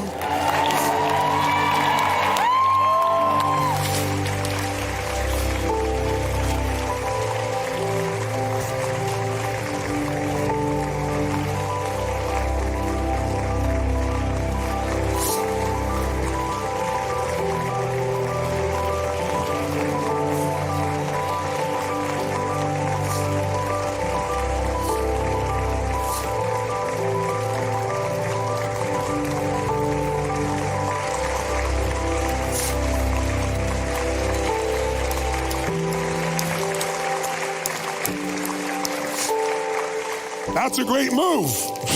Give her a hand. That was a great move, ladies and gentlemen.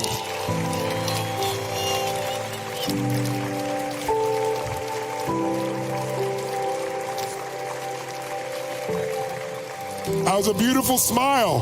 Those are beautiful tears. They're real, aren't they?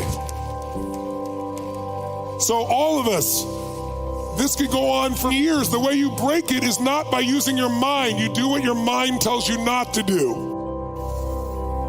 Do the loving thing, do the compassionate thing, do the beautiful thing. Do what your soul and heart would do, not what your head would do. You do what your head would do, there is no possibility of progress. And all you do is come up with more reasons why it stays that way. It's all the head. How did that feel just for that moment? Felt good. Felt good. How did that feel to you?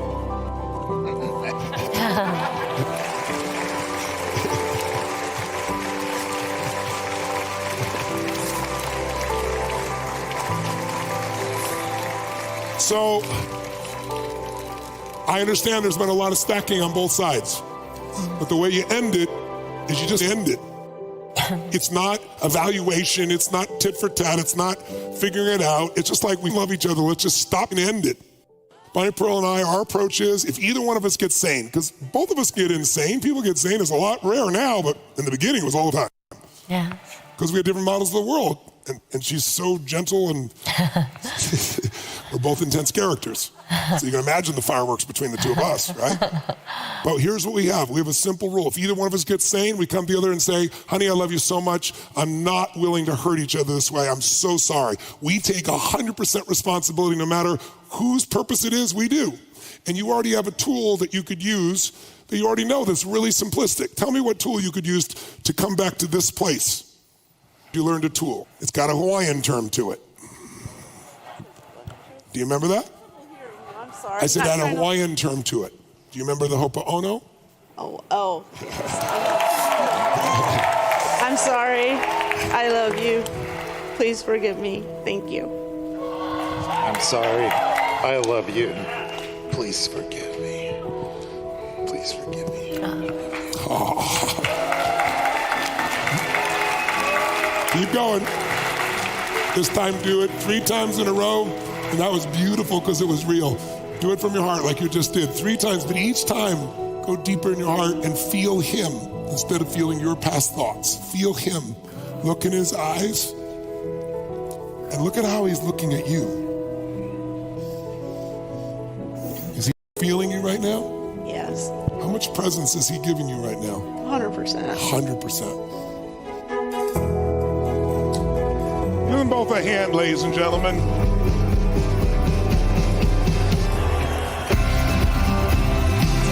Stand up and stretch your body for a moment. Shake your body out.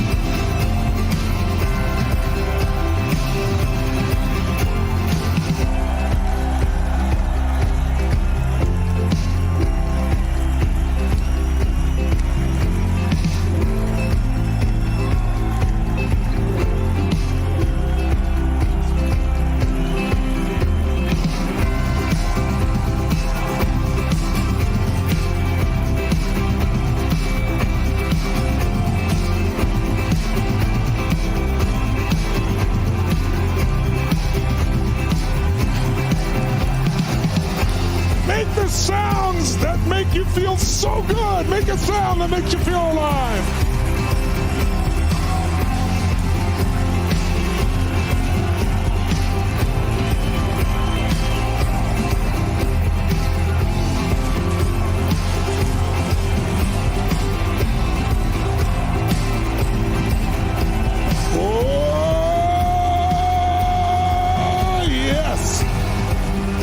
Grab a quick sip of water after all that. You might need it. How many had some tears or felt some deep emotions watching this, ladies and gentlemen? Make some noise if you did. Take a little sip. And then one more time, get your body strong in your chair.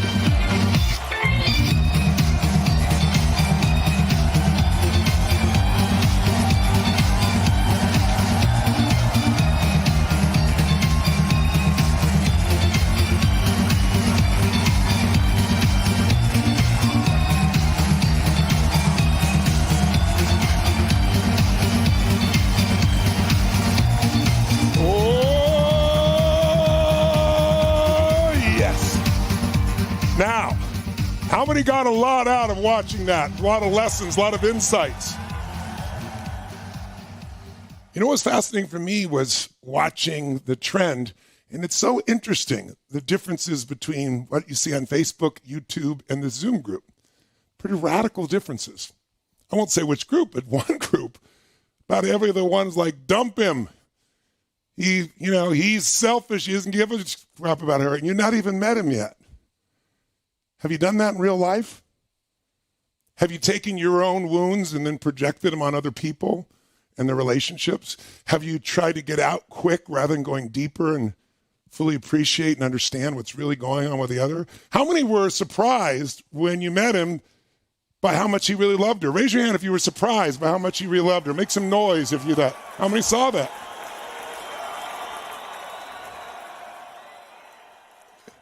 See, I don't have an agenda when I get with somebody to force them to be together or out. I just want to make sure that when they get to that precipice, they don't just part the way they would if they parted that moment. And what you see is it's much more complex than simple black and white. He's good, she's bad, she's great, he's bad. she's doing all the work and he doesn't care about her. He's doing this and that. All these generalizations, distortions, and deletions are why people don't have lasting relationships. And if you wrote here all those things, dump them, this, that, I got zero judgment for you, my friends, but just think about what that pattern says about the way that you think and how it may be affecting your relationships. It's so much easier to judge somebody else than to look at what role we play. And what I'm trying to do for both of them in each of these cases and all these types of cases is get them to own where it is. And then with them say, listen, now you guys love each other again. See, he really does respect you, really does love you. You could see the tears, the feeling, the emotion. Now you got to decide, is this something where you want to keep growing it or not? And some couples decide they love each other and become dear, dear friends and then develop new relationships and they're friends with the other relationships because they ended with love and they didn't make the relationship wrong. They didn't distort, delete, and generalize the years they spent together. It's a pretty beautiful thing. Other people then recommit and go deeper. But whatever you do, what you don't want to do is what many of us have done. Just instantly judge because all that is your fear taking over. The reason you use the mind is because your heart's afraid. Because we're all afraid we're not enough and won't be loved. And so we'd much quicker judge someone without even really going deeper. Question, how many think these two people, regardless of the stage of relationship, married or not, how many think these two people love each other? If you do, if you don't have to raise your hand, if you do, make some noise. Let's see a show of hands. So it's really valuable to see what got in the way. They got depolarized. They started distorting, deleting, and generalizing. They got irritated with each other on both sides. They only looked at their side. Both sides only looked at their side. And they're in different stages. He's a little bit older, and he wanted to kind of retire and just be with her. And she wanted to go out and start to build these businesses. And why doesn't he do that? Because he really loves her and wants to be with her. And so they're kind of in a different place. And they grew apart because they weren't in proximity. And then when you're not in proximity with somebody and all you do is the same stuff we saw in the chat here, is we all do what we saw in the chat here. So I'm not making anybody wrong. We all distort, delete, and generalize and make up a story in our head. And then remember, change your story, change your life. If you're going to end something, end it consciously by first finding a way to get back to the true love and the beauty of whatever you've spent, the 6 months, the 5 years, the 10 years, whatever. And then maybe decide, hey, maybe this is worth 60 days of giving my all without the judgment, not give my all in the way they need it. And at the end of that, maybe we're in different places. Maybe it's time to make a new decision. And then you can do it consciously. And then your next relationship won't be based on a wound or an overreaction. It'll be based on, okay, I've learned more of what I want, what I need, and what other people want and need, and how I can be better at that. I don't want to lose proximity again, for example. I don't want to get caught up in that set of strategies where it's resentment, right? Frustration, all those feelings. I start coming up with a story. See, it's so easy to jump out of something. It's a little harder to go deeper in something. It doesn't mean you got to stay, but going deeper is it. So my invitation for you is to learn and to grow and to judge less. Judge the other person less, because the truth is you're judging them usually really harsh because you really don't want to judge yourself, and I don't want you to judge yourself either. I just want us all to learn. And I'm not telling you this because I'm such a genius. I was in a relationship for many, many years, and I was really unhappy, but I filled up with my kids and my work and all those things. In fact, I can remember being on stage in New York City, and I was doing, at the time, what was the biggest event of my life. It was one of the first big events. I had 15,000 people, an entire stadium. And I went up there and, I'm being myself. I was just giving my all, loving these people, delivering. And people are so generous. When you really, truly care about people and you give your all, most people feel the authenticity. And they send love back. And so it's this virtuous cycle of all of us pouring this joy into each other. And I was so happy.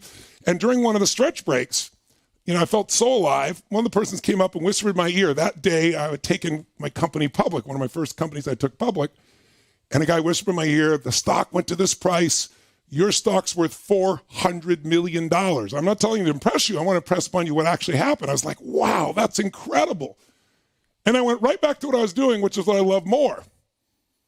It didn't change my life. I'm sure it sounds amazing. It is amazing. But, stock prices can change. And that stock price did change later on. It wasn't anywhere near as valuable at one point. But it wasn't that. It's just like, wow, I'm doing what I love. But here's why I'm telling you the story. I went home that night and I was really unhappy. I was miserable.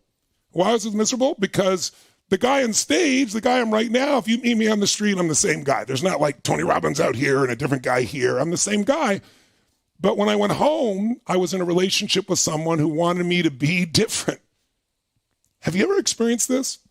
Have you ever been in a relationship where when you met something, the things about them that excited you, later on you got pissed off about? Like, for example, let's say that other person really took charge, made things happen. They were dynamic, intense, passionate. And then later on you're like, why are you always so loud? Or why are you always talking so much? Right? And it's the very thing that attracted you. Why do you have to take charge of everything? Who's ever done this? Who's ever fallen in love with a quality of person and then later on been pissed off about it or judged them for it? Make some noise if you've done this. Let me explain why. Because the things we're attracted in another person that we think are different are actually things that are inside of us that we've disidentified with. If you want to jot that down, disidentified, meaning when you grew up, you had to become a certain way based on the love you craved. You became a certain way and thought that's who you are because you ran those patterns forever. But there's other parts of you. And what happens is when you meet somebody you're attracted to, usually they have another part of you, but you think it's them. And so you fall in love with it in them and you think they're amazing. But then if you don't grow and start to develop that part inside yourself, you'll come to resent them because you're not growing. Because what makes us happy, my friends? Progress, growing, and giving. That's the only thing that sustains happiness in any human beings. It's not what you get. What you get will not make you happy. Who you become, that'll make you really happy or really sad. And so in a relationship, you want to become more. So I remember I went home and I was miserable because what did I do? I try to be what that person wanted. I try to be as quiet and I do all these things trying to be a pleaser. And of course, gentlemen, women hate a pleaser. You go, what? She wants me to please her. That's different than being a pleaser. How many ladies know what I'm talking about? Make some noise, ladies, if you know what I'm talking about. The difference between someone who pleases you versus being a pleaser, right? It's confusing for men. They don't understand sometimes. But that's the day I decided I had to change my life because I don't know if any of you are old enough to remember on VH1, they used to have this show called Behind the Music. And anybody remember that old show? It was always about like a rock band that grew from nothing and they became this great thing and then they overdosed on drugs or they crashed their car and they died. It was always a horrible story in the end. And I thought, I am not going to be one of those stories. And so I made one of the toughest decisions of my life and I started to change my life because the money didn't do it. You know, trying to be something I wasn't didn't make me alive. So I worked it out consciously. And then once there was a vacuum and ended that relationship, I attracted the most incredible human being in my life because I was clear what I really wanted and what was naturally me, and I wasn't going to try and make somebody else be different either. And I'm sure I did the same thing with her at those days. I was a young man trying to figure shit out. So it wasn't a one-way street. I'm sure she felt she had to be a certain way too. And so then people feel judged instead of allow themselves to evolve.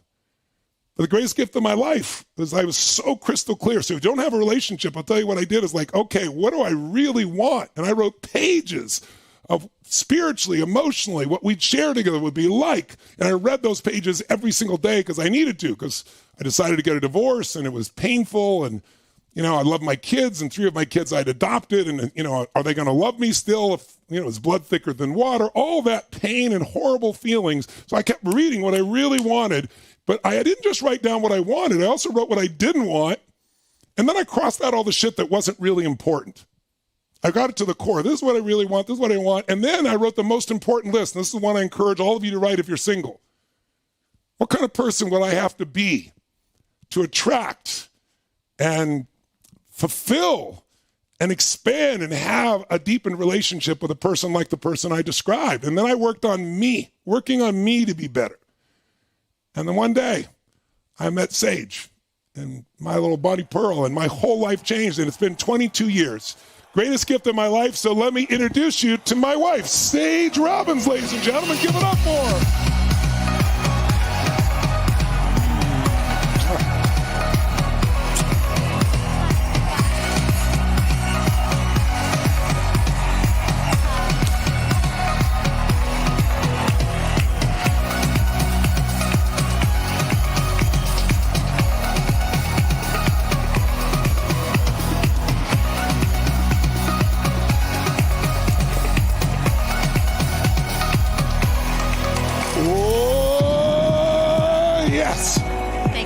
sweetheart. How you doing?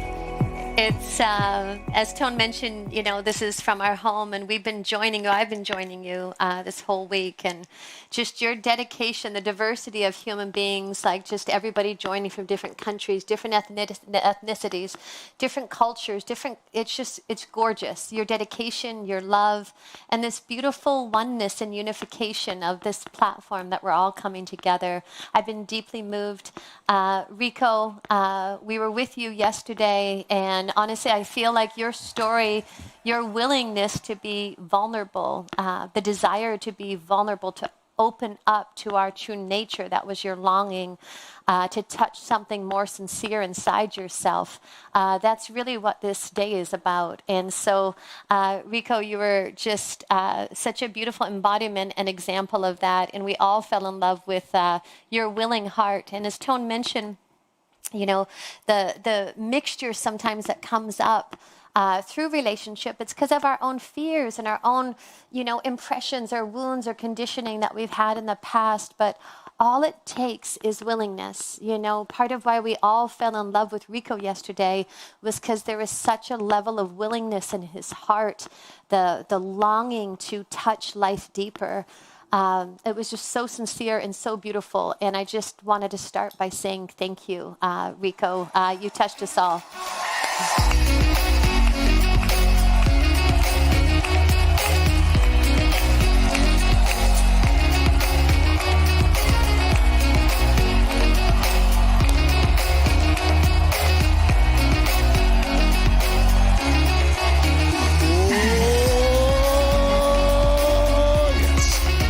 So I thought we could go back and forth, and I could throw a few questions to my wife here for you guys, because questions that people ask all the time. So, one of the questions, the most important questions, what destroys a relationship?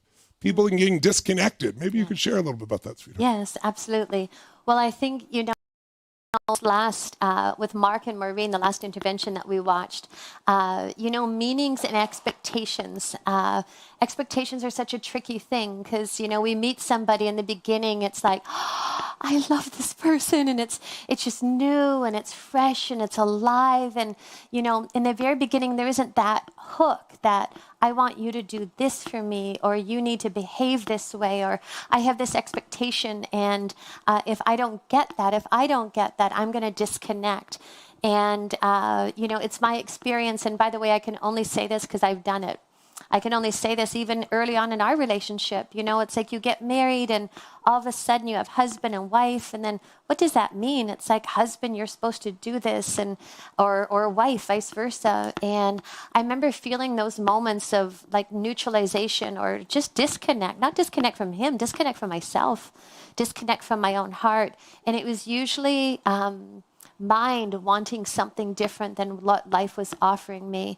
And it's so crazy because in those moments of expectations, we miss the beauty, we miss the grace and the graciousness and the love that is a lot of times right in front of us. And, I was speaking about Byron Katie's work in the earlier video.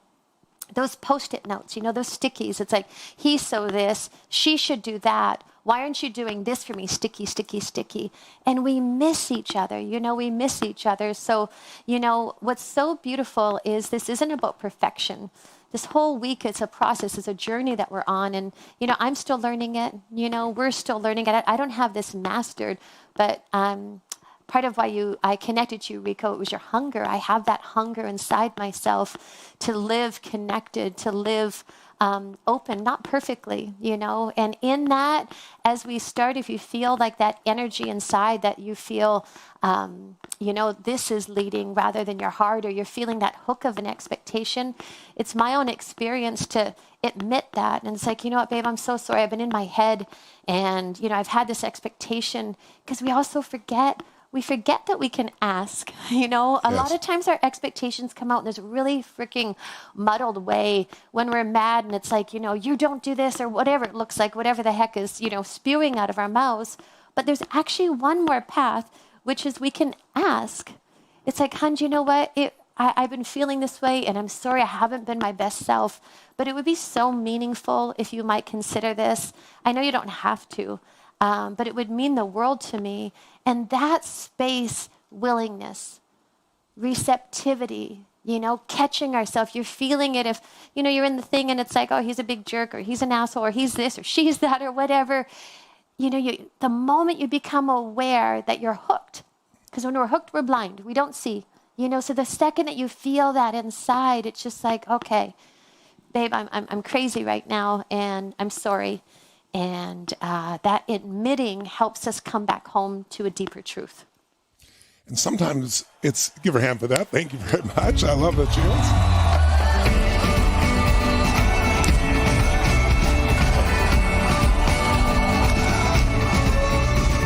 I think another one that's so important that I want to add there that makes those expectations is we all have these rules. Rules that say, if you do this, then I love you. If you don't, then I don't. If you do this, then I judge you. And love is not about rules. You get to decide, do you want to be right or do you want to be in love, right? There's only two choices. And it's really interesting, though, because if you look at, I don't like to look at what works. Like, look at a relationship that really works. Most people have a good relationship, if not a great relationship, with their children. But why? Because they don't have any rules. How many, if your child killed somebody, you would not support it, but you'd still love your child? How many? Make some noise out there if you know what I'm talking about here, right? But when your relationship, it's like, well, if you do this, then that means that. We don't have those rules. My rule is I love you no matter what, the same as I would my child. And that's why most people have a good relationship with their child until they get in their teens, perhaps, and they start to change and they don't get all the feedback. But in the beginning, part of it is because you feel comfortable, because they're not leaving you, because they're dependent upon you. But that's not the same as an alive love where, it's love is what it's about. And your mommy and daddy taught you a great lesson that benefited us. Tell them a little bit about the rule that they had for each other versus the kids, if you would, and how the kids really felt. As a matter of fact, my mama, hi, Mom, she's watching right now in Canada. Mom. There they are. Hi, Mom and Dad. And this is just for parents out there. Tone and I are newly found parents. We just had a little one this last year. She's 9 months. And, I had such a beautiful example growing up. My mama is a force of nature, a force of love. And she was just always, playful. And my dad, they had their differences, but their differences were appreciated. There they are. They're just beautiful together. They've been together actually 49 years. Their anniversary is next week, 49 years married. But something that was just so gorgeous is, my parents always came first. It's not that we as children, that we didn't feel that love, but there was a natural hierarchy in the sense that I couldn't play my mom against my dad. There was a unity, I guess is probably the best word. They were aligned, and if they weren't, they had that conversation together, not in front of us, if that makes sense. And, my parents, life offered us many different challenges. My parents, we fostered children. My father had, children. My mama had children. They came together. They had me. So there was, differences, but in those differences, there was beauty because, we all brought something unique to the table that, it's like all those puzzle pieces that make a greater whole. And my mom did a really beautiful job of bringing humor and playfulness. And she'd tease my father and constantly razzing him. And, if sometimes it's another thing too, watching that, it was such a wonderful example to get energy out. A lot of times when we're getting energy out, we do it harshly. And there's another way. It's to be mischievous and to be playful. There was just such a lot of play in our home growing up. And I had the privilege to have that perspective. I had the privilege to see love in action, not perfect human beings, beautiful human beings, because every day, they gave themselves and each other an opportunity to reset and to bring their best selves to the table for each other and for us. And I'm just ever so grateful. Mom, I love you. I don't know if Daddy's watching too, but it's pretty cool that this amazing virtual reality that we can connect in this way. Thank you. There they are. 49 years.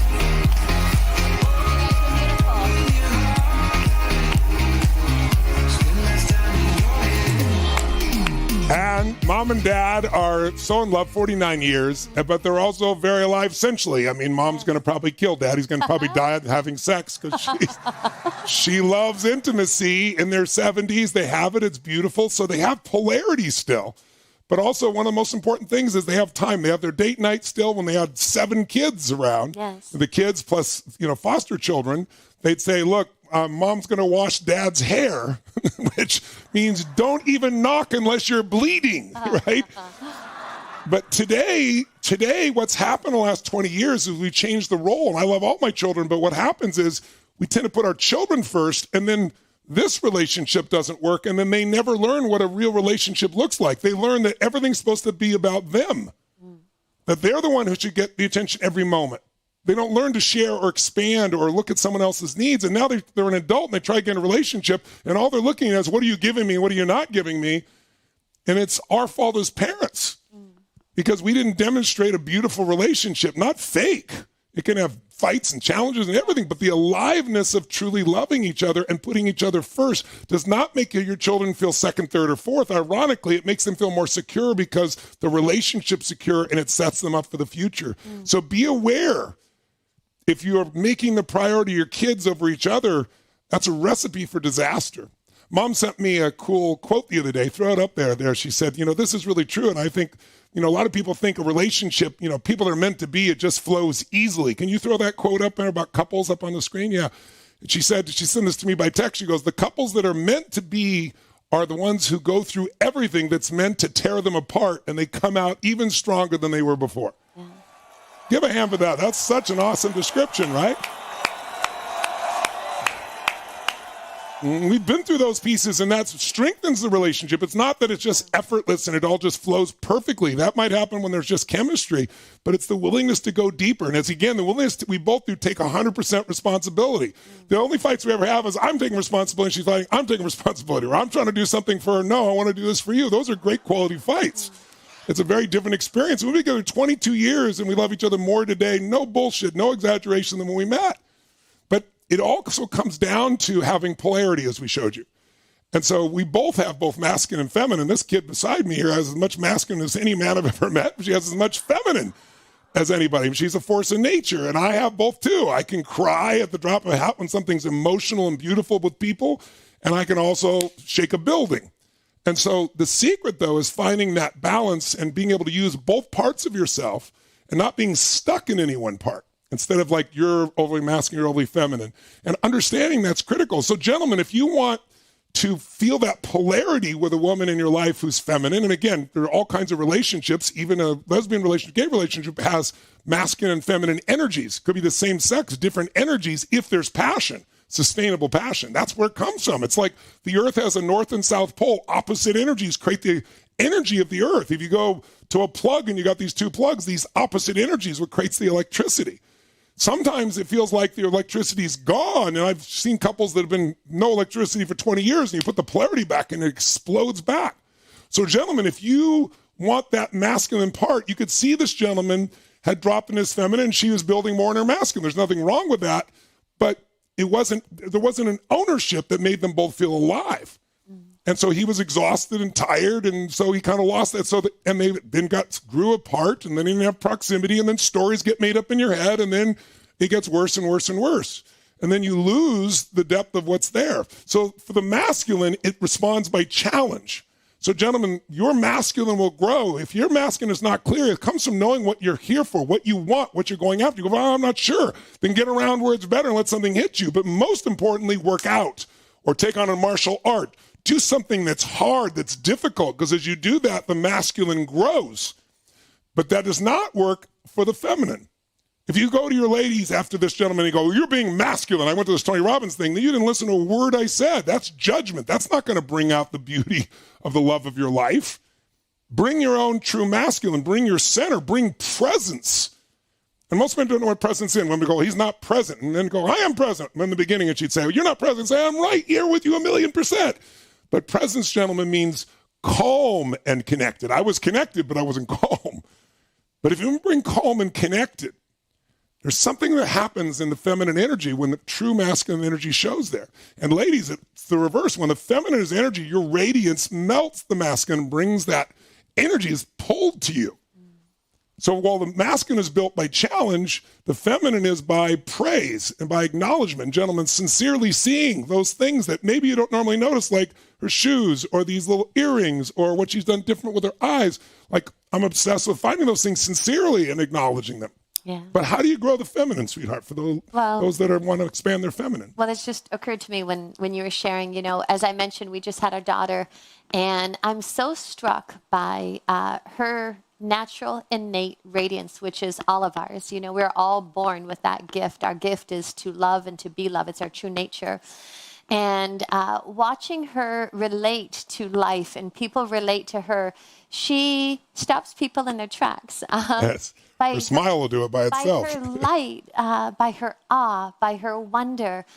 It's so beautiful to watch our essence animate, unfiltered, unpolluted, without any resistance or anything stopping it, just like pouring love, delight, and light and love.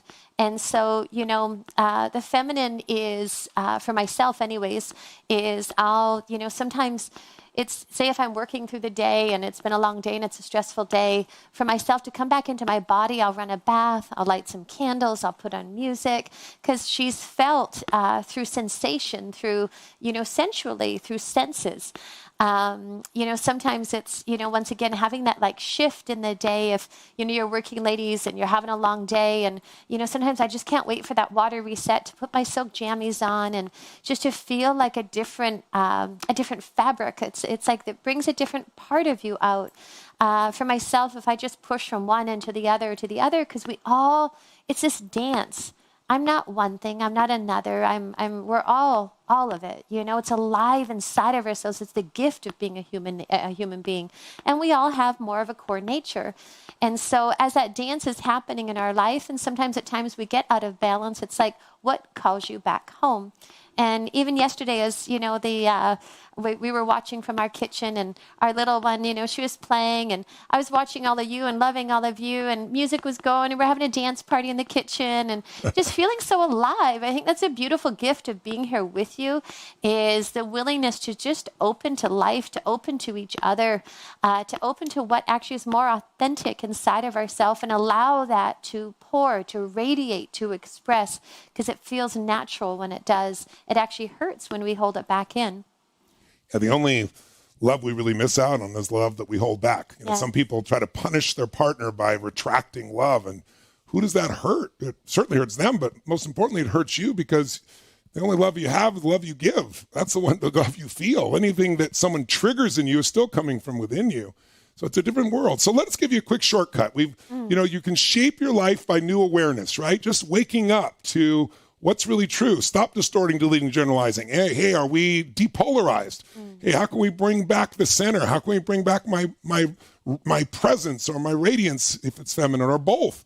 And then, what do we do? So if we start to feel a little of that resentment or rejection, is like, catch it when it's little and own the responsibility. Say, I'm really sorry. This is all about me. It's my old triggers. It's not you, honey.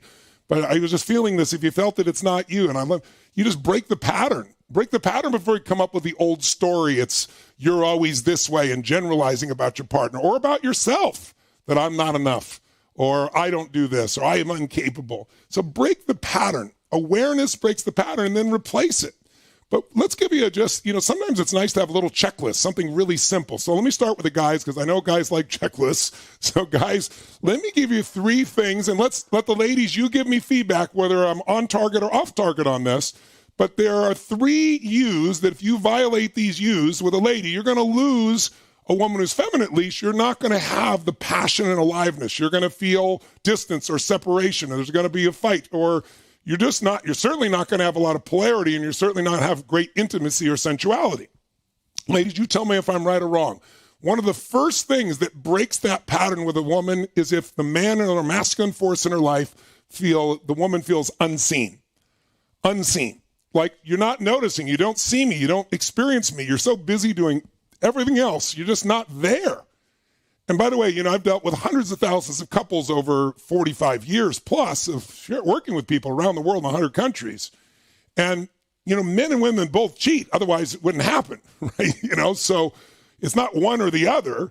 And interesting, they cheat often for different reasons. most women, when they cheat, when I talk about, they hate it. They're mad at themselves. Men do too. But often it's just because they feel unseen. And then they're with this doctor or somebody else who might professionally be giving them presents for the moment. It may not even be about them. And then they fantasize or think about this person, or someone gives them presents and attention, and all of a sudden they feel pulled towards them because they're not feeling from their beloved. So making sure that the one you love feels your presence, feels that you're there seeing, feeling, experiencing them is really important. The second version of a you would be if a woman starts to feel like, okay, I'm not understood. Ladies, make some noise if when you feel not understood, it makes you crazy or makes you feel apart from them or separate. By the way, raise your hand if it's true that feeling unseen makes you feel crazy too. Ladies, make some noise if it's true. By the way, my wife, if she feels unseen, she lets me know. I can be sitting here like in the middle of typing something really fast or reading something or doing something because I get in state and all of a sudden, something hits me in the head, hits me again. And it's an almond. She hit me with almonds. And so she's being this little rascal over here because she wants some attention, right? I remember I was with Anthony Hopkins, and most of you know him as the actor, and he came to Fiji with me, and he was talking to us, and he had this new relationship, and he's saying, Tony, it's like this woman, she wants my attention all the time. I said, that's right. AFT, you can make up what the F is. She wants your attention, AFT, all the something time, right? And I said, but how many ladies agree with that? You want the attention all the time. Make some noise if you want the attention all the time. Now, men would go, what the hell are you talking about? And some women are like, what the hell are you talking about? Because if you're masculine, you don't want attention all the time.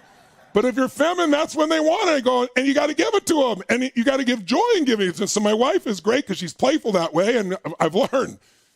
But it's also, gentlemen, you might say, but I don't understand her. How could she possibly do this? I mean, it's so simple. All she got to do this and this and this. Stop talking to that person. Do this thing. Make it happen. What you're not understanding is that it's a different species. In fact, men and women are very different in the way their brains work. Now, you can train your brain to do anything, whether you're a man or a woman. But the way we're wired, women have a direct connection between the right and left hemispheres of the brain. So the left hemisphere is kind of like where words and images, the emotions, right, are going to go on the right side. The left side has got kind of the labels. Well, a man, you can say F you, and men say that to each other all the time, sometimes even playfully. It doesn't go to the emotion. It just stays in the left brain.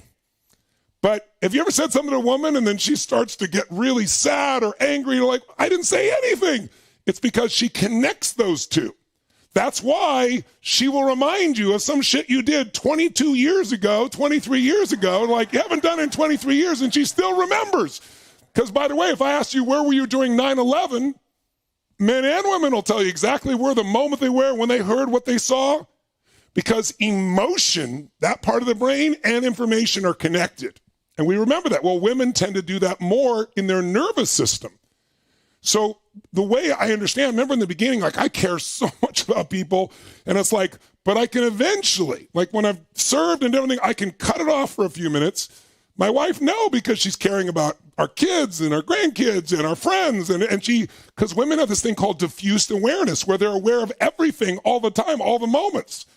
If most men, you'd go stark raving mad if that happened. Your nervous system is completely different. So my way of understanding is saying, I don't know how the hell you do it. I used to think, why can't you? I was like, why don't you just let it go? We fly to Fiji, one of my favorite places in the world. We have our own home and resort there.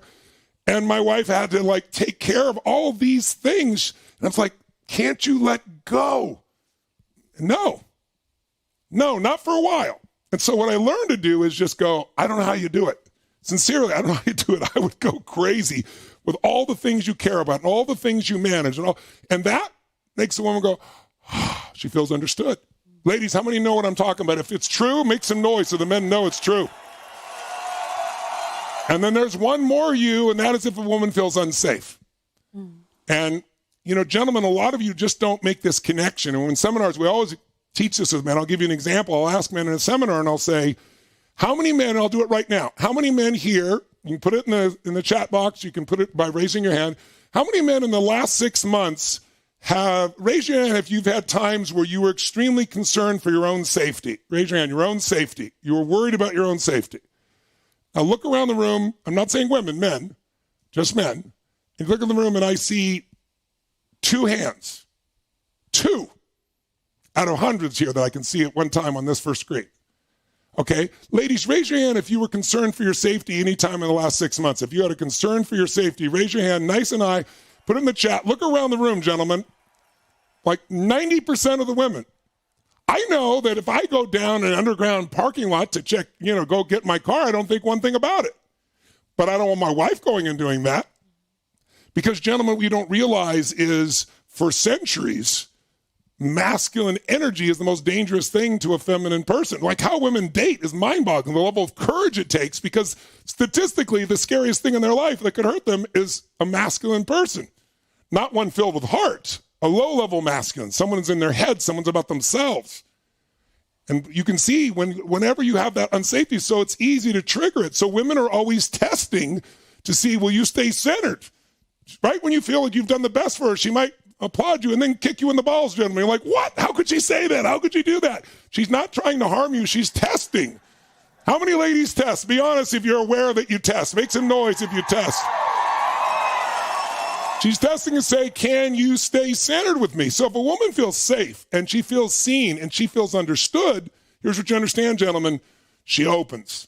Her radiance opens. Everything changes. The love flows and all the goodies come out. So that's the good thing for the gentleman here to understand. All right? Now, ladies, if you want to own the man in your life, by the way, so what do, man? You do the opposite. You see, you understand, you do everything to create safety, game changes. So, ladies, there's 3 C's that, if you're going to have a great relationship with a man, if you violate any one of these, you're going to lose the relationship over time. You want to share? Yes, of course. I also just want to mention that as much as we're speaking about intimate relationship, these are really universal. We're relating at all times. Your daughter, your mother wants to, your sister, our coworkers, and we are all in relationship, relating. We all want to feel seen, understood, and to feel safe. So, for those of you that are not in relationship right now, just know that we're always relating to life and to each other. As far as gentlemen, ladies, probably the number one piece is criticism. And a lot of times that criticism comes through so innocently because it can come through as coaching, as feedback, but it doesn't sound like feedback. It sounds like you don't trust in me. You don't believe that I can do this, that I'm enough in my own self. Why do I need to take your feedback into consideration? And it rubs, it polarizes, it repels is probably more accurate. And so once again, if you're criticizing, literally, I mean, before when we used to, fly more often, and we'd be on a plane, and I literally in my mind, I'd be like, Tone, like you have to put an eye mask on. I had this obsession because I'd wear eye masks, and I thought he needed to wear an eye mask. And, I'm giving this context because sometimes criticism can also just be feedback and coaching and almost sounds like nagging. And I'd be like, honey, like you're going to go to bed. You got to get in your comfies. You have to put your eye mask on and your earplugs. No, the comfies. You got to take off the clothes you're in and put on some of these really soft things. I'm wearing a soft thing today for my wife because I know if she's sitting beside me and she doesn't think it's soft, she'll feel uncomfortable because she projects that what she feels is what I feel. As we all do so innocently. So I'm just sharing this experience or this reference because it's mild, but these feedbacks, this coaching, this criticism, that they aren't doing a perfect enough job themselves, and just the allowance of letting your partner or your husband or your beloved just be as they are.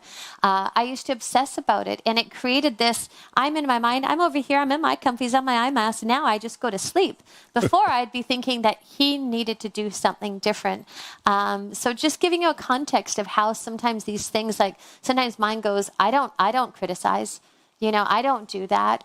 But it's like it's catching ourselves and having a sincere reflection that we can be honest and shift some of these things because they all create disconnection rather than more connection and intimacy. And the criticism sometimes is you're just trying to help, you think. But if you get annoyed because they're not responding, then he feels that as well. And like I said, you're wearing that black shirt again? I'm wearing a black shirt for the rest of my life. And then you go like, why doesn't he do it? Because women coach other women all the time. So in your world, it's natural. In our world, it's a loss of autonomy. So it doesn't mean you can't go deep or share back and forth, but you give me one of the nicest examples, which is wearing your eye mask. Sometimes it's not as nice, and you know that as well, right? Yes. So you want to turn that person into your hero. You want a sincere praise, not fake praise. That's what men respond to. They want to be your hero. And to compliment and to acknowledge sincerely and notice those pieces, because it's once again, it's natural to share something sincere when we love somebody, no different than with your child. You know, for those of you who are thinking in your mind, like, this is not my nature, I don't do this, look where you do this. There's a place in your life. Maybe it's with a dear friend.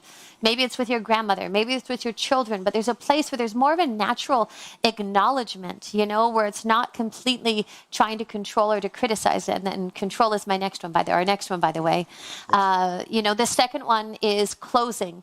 Usually what's interesting, ladies, once again, for myself, I find a lot of times when I have felt tight and restricted, a lot of times it's fear underneath. And before, you know, and I can still get caught up in this. Just the other day, I had something that, you know, I was feeling fearful about. So my face looks angry. My face looks disconnected because I'm internal inside myself. And Tone had said to me, he's like, honey, like, why are you upset? And I'm like, I'm not upset. I'm actually scared. And so know that closing, what does closing mean? It going inside of ourselves. And once again, not being here and present, vulnerable, Rico. Vulnerable and open to life. So it's like, it's all about catching ourselves. None of this is about doing this perfectly. None of this is about measuring the other. It's all about, this is a path forward. These are things to notice. These are things to be aware of. And simply catching ourselves, it's like when I was feeling that, I was like, Tone, I'm feeling scared. By the way, she felt scared, boy. Now I'm pulled to her, right? Because the masculine energy is always pulled to support the feminine that way. But being pissed off or angry, like, what are you angry about? And what I've had to train myself over the years, because what most people don't know is under stress, most women become more masculine and more intense. Most men under stress in an intimate relationship become more feminine and more pleasing. And it's the opposite energy of what's really needed. Yes. So opening is the opposite of closing. And if you can open when it's difficult, my wife's amazing at that. It just brings that person. And opening is just being vulnerable, like you guys have done with each other on Facebook here when you're telling. How many of you were pulled to people who are feeling uncomfortable, but you could see that just the truth in what they're doing when they shared, you know, their old identity or new or their old story? How many were pulled to these people? How many felt connected to them? Gorgeous. Because vulnerability is openness. And when you open, people will be pulled to you. And if you're in pain, they're pulled to help. But it takes that sincerity and the willingness to open instead of tightening and closing or criticizing. Yes. And the third one is control. And control usually links in with expectation, you know, that you need to somehow, because we're together and we're in a relationship, now all of a sudden I'm here to dictate how you need to behave, what you need to do, how you need to do it. And the innocent and ignorant belief and the projection of that belief that somebody that you love has nothing to do with us getting something. Love has everything to do with us giving. And when you recognize that, it makes it really, really simple. And a lot of these pieces that actually, the control, the close, the criticism, they naturally fall away. And if they don't, you just catch yourself. It's like, hey, Hannah, I'm so sorry if that felt like I was telling you what to do. I'll say that many times. I'll say, Hun, you know what? Was I just telling you too much process? I'm sorry. Because I'm aware of it now. So it starts with awareness. If you're watching this and thinking like, holy frick, I do this all the time, don't worry. You know, it's just the awareness, you catch yourself, admit, I'm sorry, you tidy it up. And what does it do? It creates this like unbound. Brings you closer. Brings us closer, but it creates intimacy, you know, and creates an unbound love rather than an entangled love out of these expectations that neutralize love. So do the opposite of these three. Instead of criticizing, sincerely praise. Like when I praise somebody, my wife or anybody, I look for something specific. I don't go, oh, you're great. I'll go, you know, I saw you yesterday with those children, and when everybody else left, you spent that extra time with them, and I saw how much that was incredible. When you give somebody specific praise, it's very different than general, right? Some of you do praise. Oh, you're great. I love you. But that's not enough. Instead of closing, when it's really hard and you're scared, you open and say, listen, I'm a little scared right now, and I feel I'm starting to close down, but open. Instead of, you got to do this or do that or do those pieces. Control is not love. Who wants to be controlled?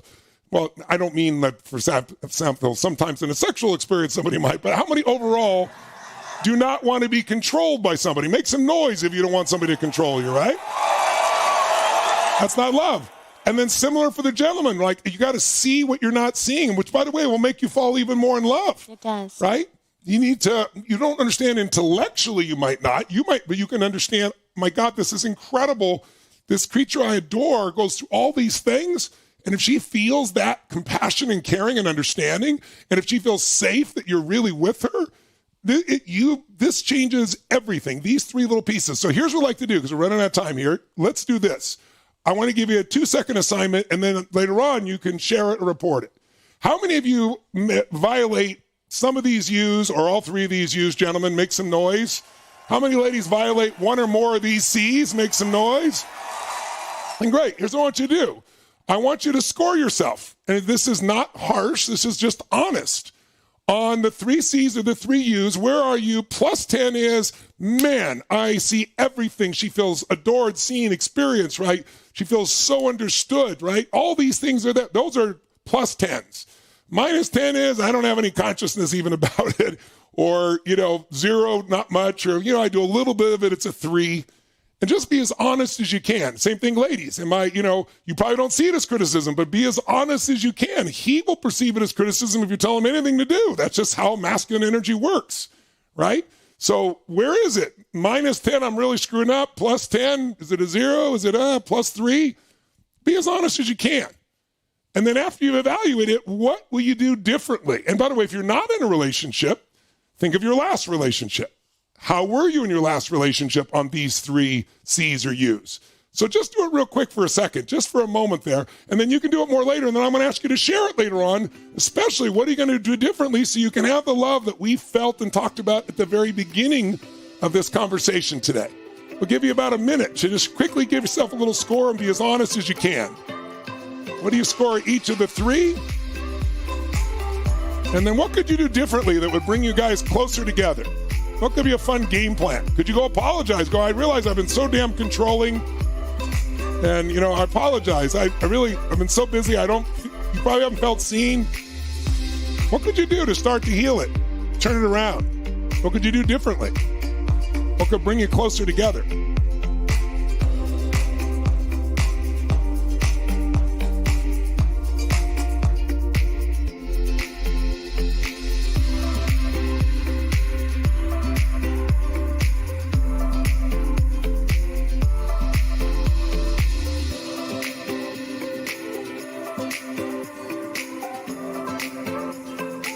If you want, you can throw it in the chat. What score do you give yourself on each of these? What could you do better?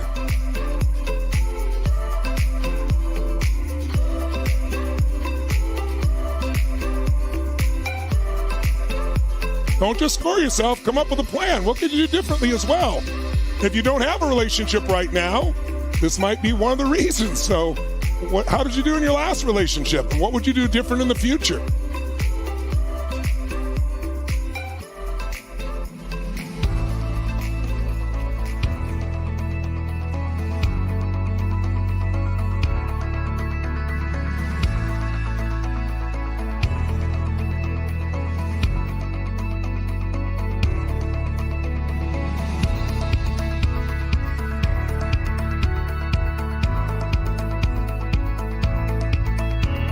What could you do better? And if you did do it better, what do you think it would do to your relationship? Drop that down as well. How much closer did you feel? How much more love? How much more connection? How much more polarity?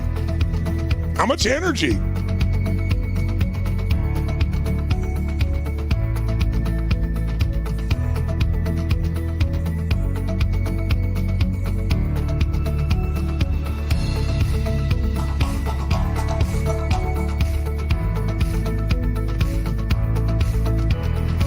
Thirty seconds.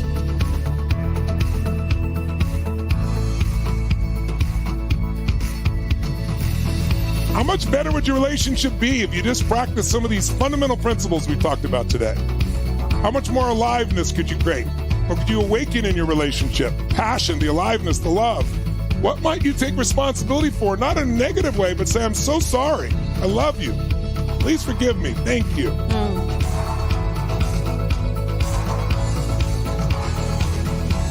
Let's not just learn this. Let's evaluate ourselves and not beat ourselves up, but come up with a plan so you can make it better. Information by itself is not power. Information you act on, that's power. We need the awareness first.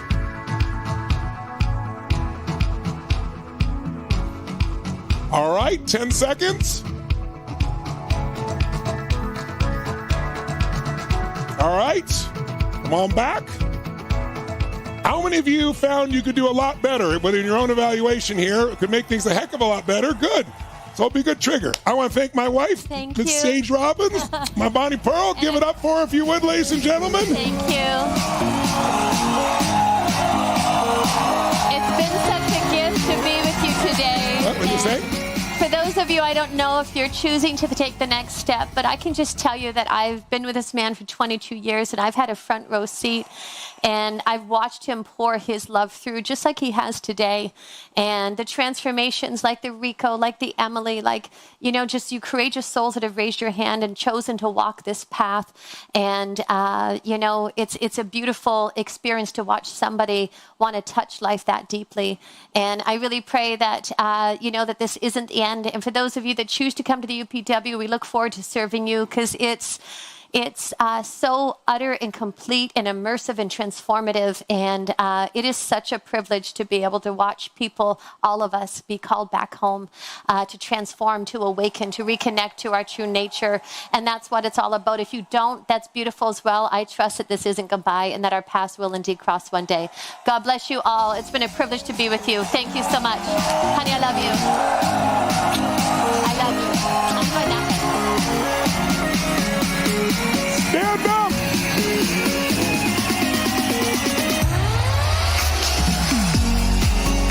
One, two, three, shake it out! Come on now!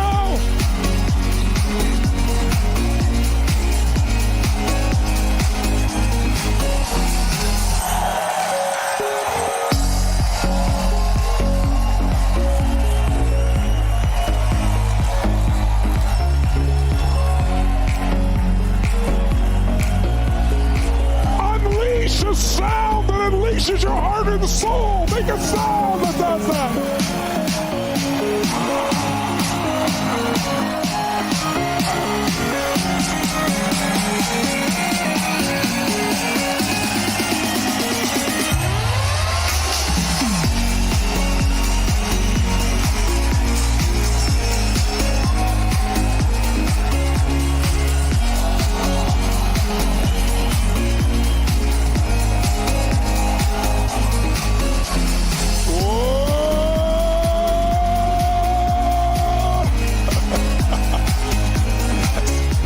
Stay standing for a moment. Stay standing. Shake your body out. Stand up just for a moment. Take a deep breath in, exhale, and moan. Take another huge breath in. This time make it a sexy moan and enjoy it. Go ahead. Close your eyes. And with your eyes closed just for a moment, one of the things I've learned is don't ever leave the state of learning something or making a decision. How many of you made a decision to significantly enhance your relationship or create a beautiful relationship like never before? Make some noise if you've decided that.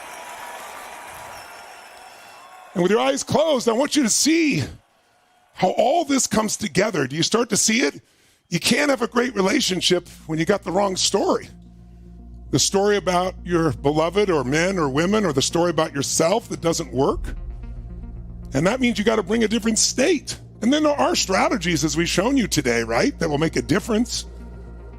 And so think about how your identity plays a role in relationships.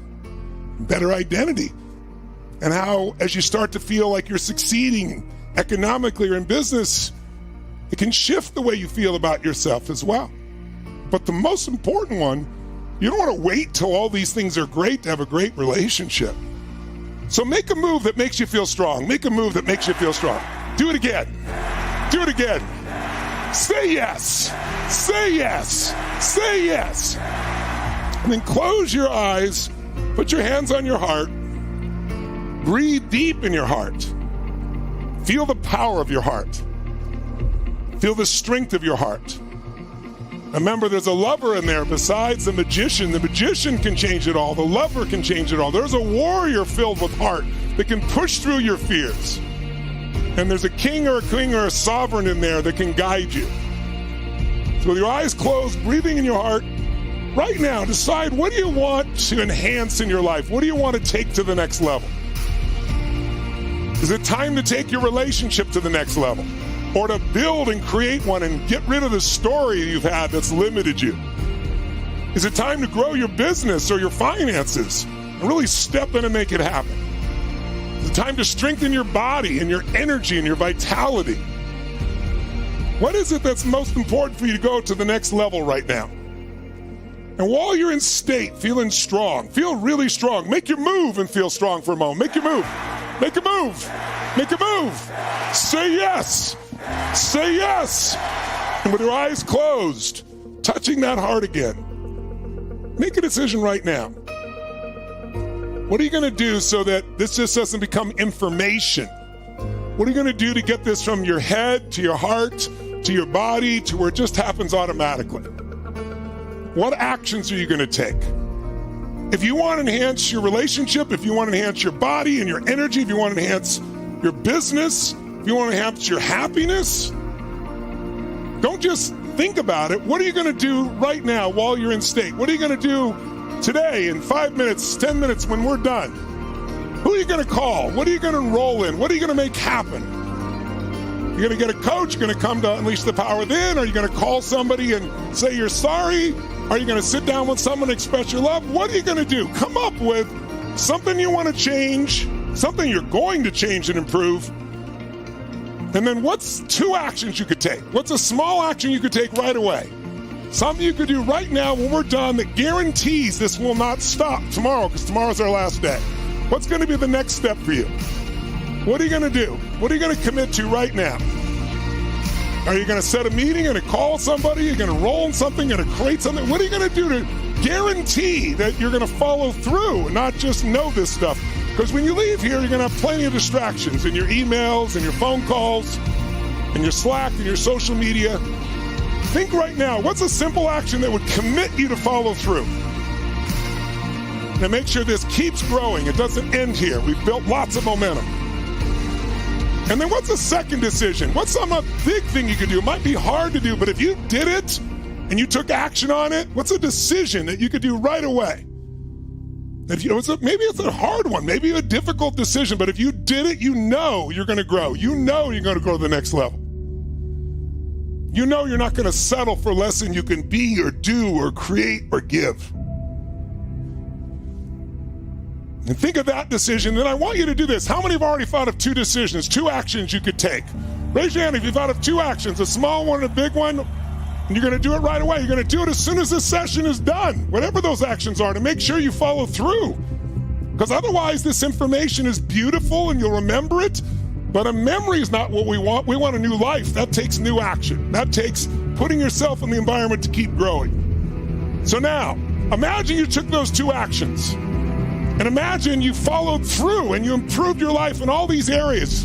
Your relationship, your body, your business, your economics, your joy, your happiness. And it's a year from now. You've been doing this for a year, living this great life at this new level.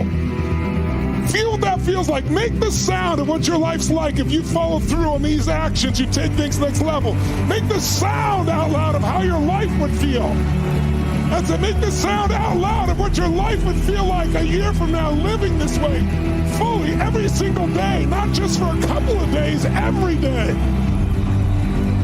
Now double that feeling in your body of enjoyment and joy and accomplishment. See it, feel it, make the sound. And then celebrate it as if it actually happened already. Celebrate.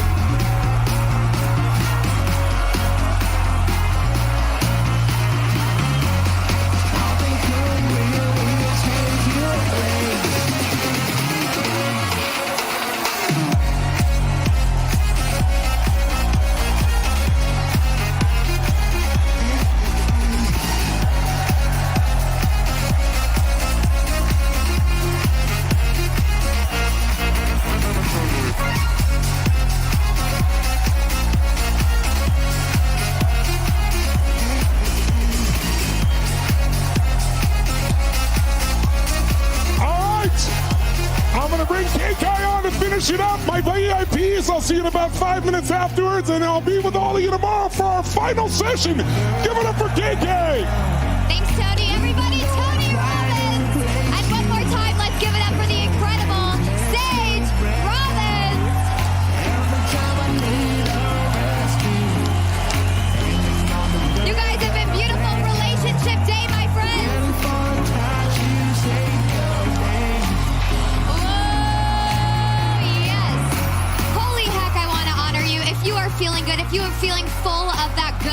transformation that you know you are capable of and you deserve to have consistently, please say yes.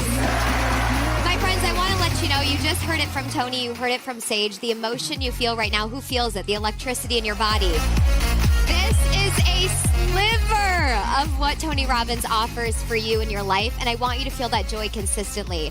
So join us, upwvirtual.com, if you haven't grabbed your ticket yet. You guys, it's first come, first serve, just for you. We put together an incredible package. Go to the website. There's 3 options. One, that you get to work with Tony an entire year.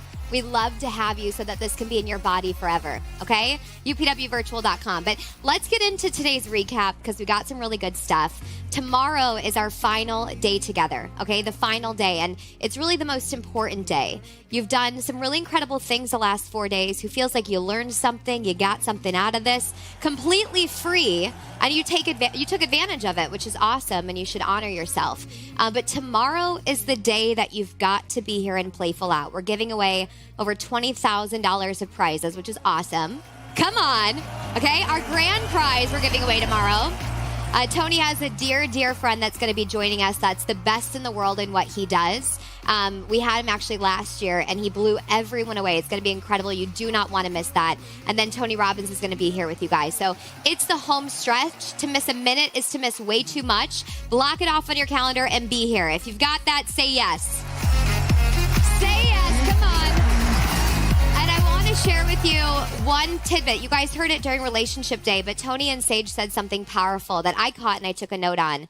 But they said that a great relationship isn't that it flows perfectly and it's perfect. It's that you have, and if you caught this, but I caught it in the chat box, it's that you have a willingness to go deep. And that's what life is. If you didn't catch that, that's life. It's relationships, but it's life. It's not that you're perfect. It's not that you did 4 days and you learned about your old story and your new story and your identity and you're doing it perfect. It's that you're aware and you're catching yourself.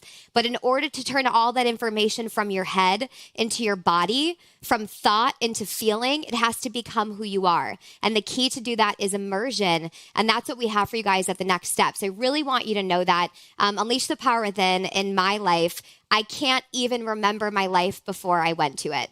And so, yes, it's a concept about unleashing yourself, but like after the first day, this energy you feel, who's felt an energy over the last 4 days in your body, right? It's like charging inside of you. You learn how to get that and tap into it in a second. You train it like a muscle, so it's a part of you physically, mentally, and emotionally. It's inside of your body.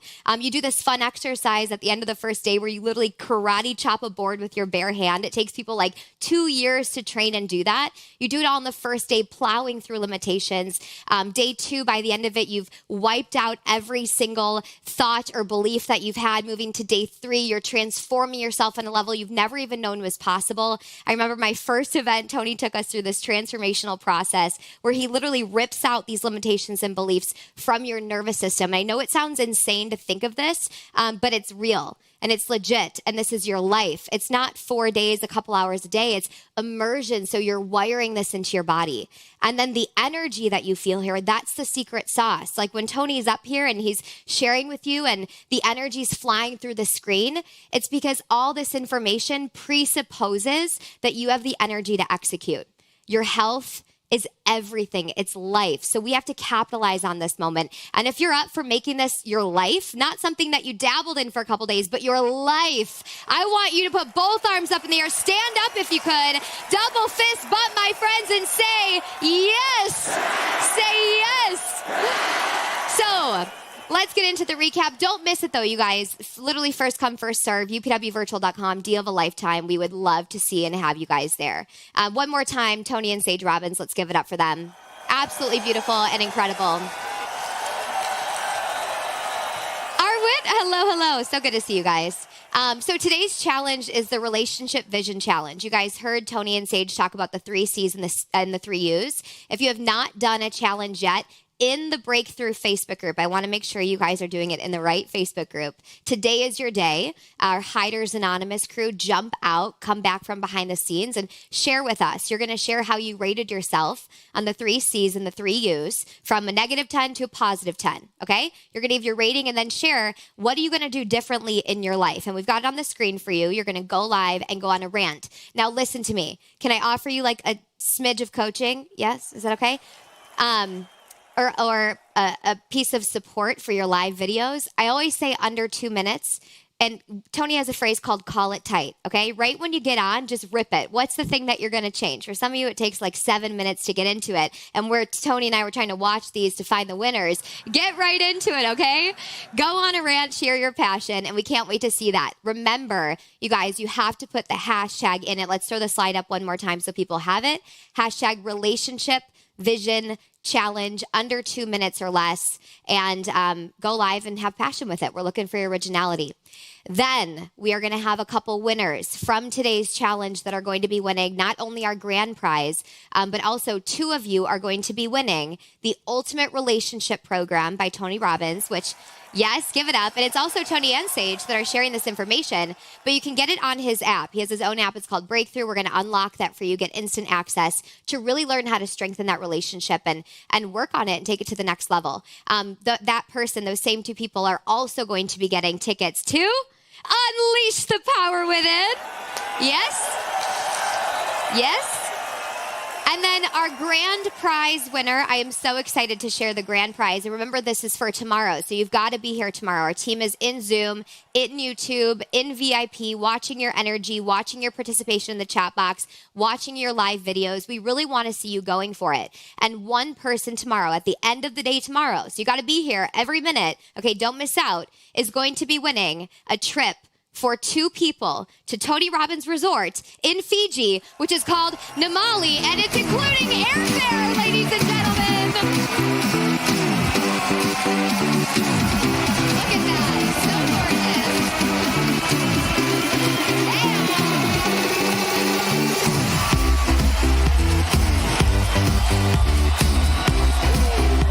Oh, yes.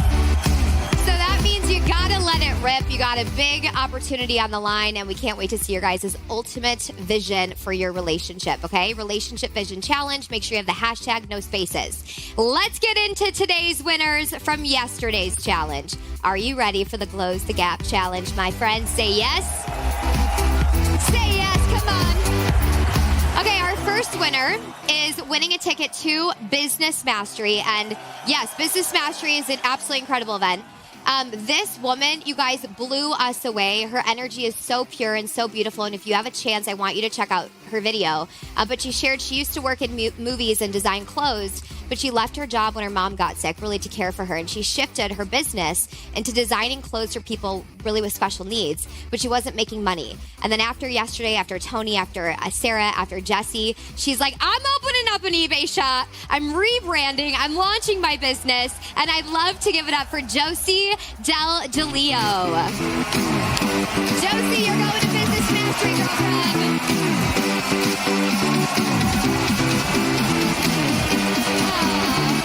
There she is!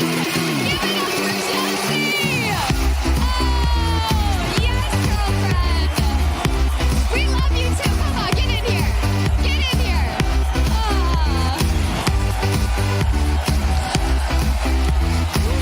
Oh, yes. How do you feel? You feel good? Give us a thumbs up if you're feeling good, girlfriend. Yes? Oh, better than good. We got a double pump here. You're killing it, girlfriend. All right, my friends. Whoa, yes. Okay, our second winner, really incredible video as well. I hope you check this out. But this person is actually an actor, was feeling stuck, frustrated, lost momentum.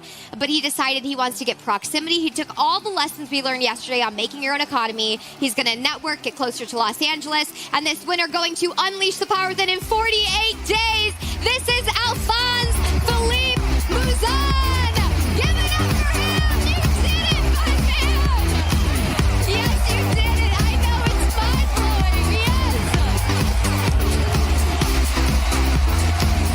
Alphonse, I got to tell you something. In your video, you said, I'm going to schedule all this networking, and I'm going to get, I'm not going to waste 1 second. You got to block off, though, March 17th through the 20th. You're not going to be able to network because you're going to be busy, okay, with Tony Robbins and Unleash the Power Within!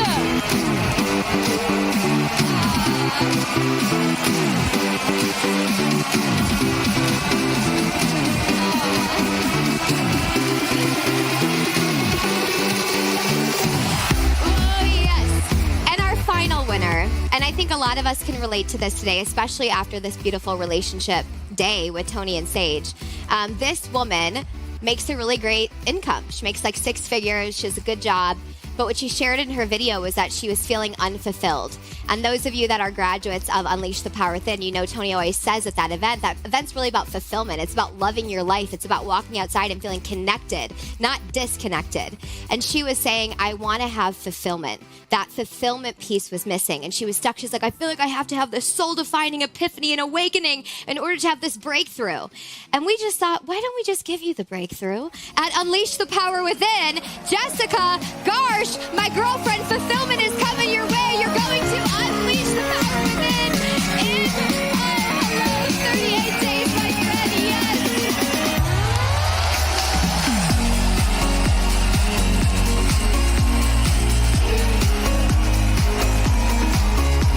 Congratulations. Oh, yeah. So if you are a winner, send a private message to Team Tony Robbins and include challenge winner, and that's how you're going to redeem your prize. But for the rest of you, this thing ain't over. We got one more day, couple things to know. Show up tomorrow with everything that you have. This is where a lot of people give up at the home stretch. Tony always teaches go 2 more millimeters. So tomorrow, give everything you have. Block off every second. Don't miss 1 minute. This man's going to give you everything he has, and this is about integrating. But you can't miss a second of it. Do I have your commitment? Yes or yes? Tomorrow we start at 2 p.m. Eastern Time. $20,000 of prizes. We have an insane guest speaker. Tony's going to be here. We're going to be integrating everything that you learned. Don't miss out. VIPs, we get started in 5 minutes. And the rest of you, get your booty to UPW, upwvirtual.com. We love you. Don't miss it. And I'll see you guys in 5 minutes at VIP. Big love, you guys. Happy day 4, and we'll see you at day 5.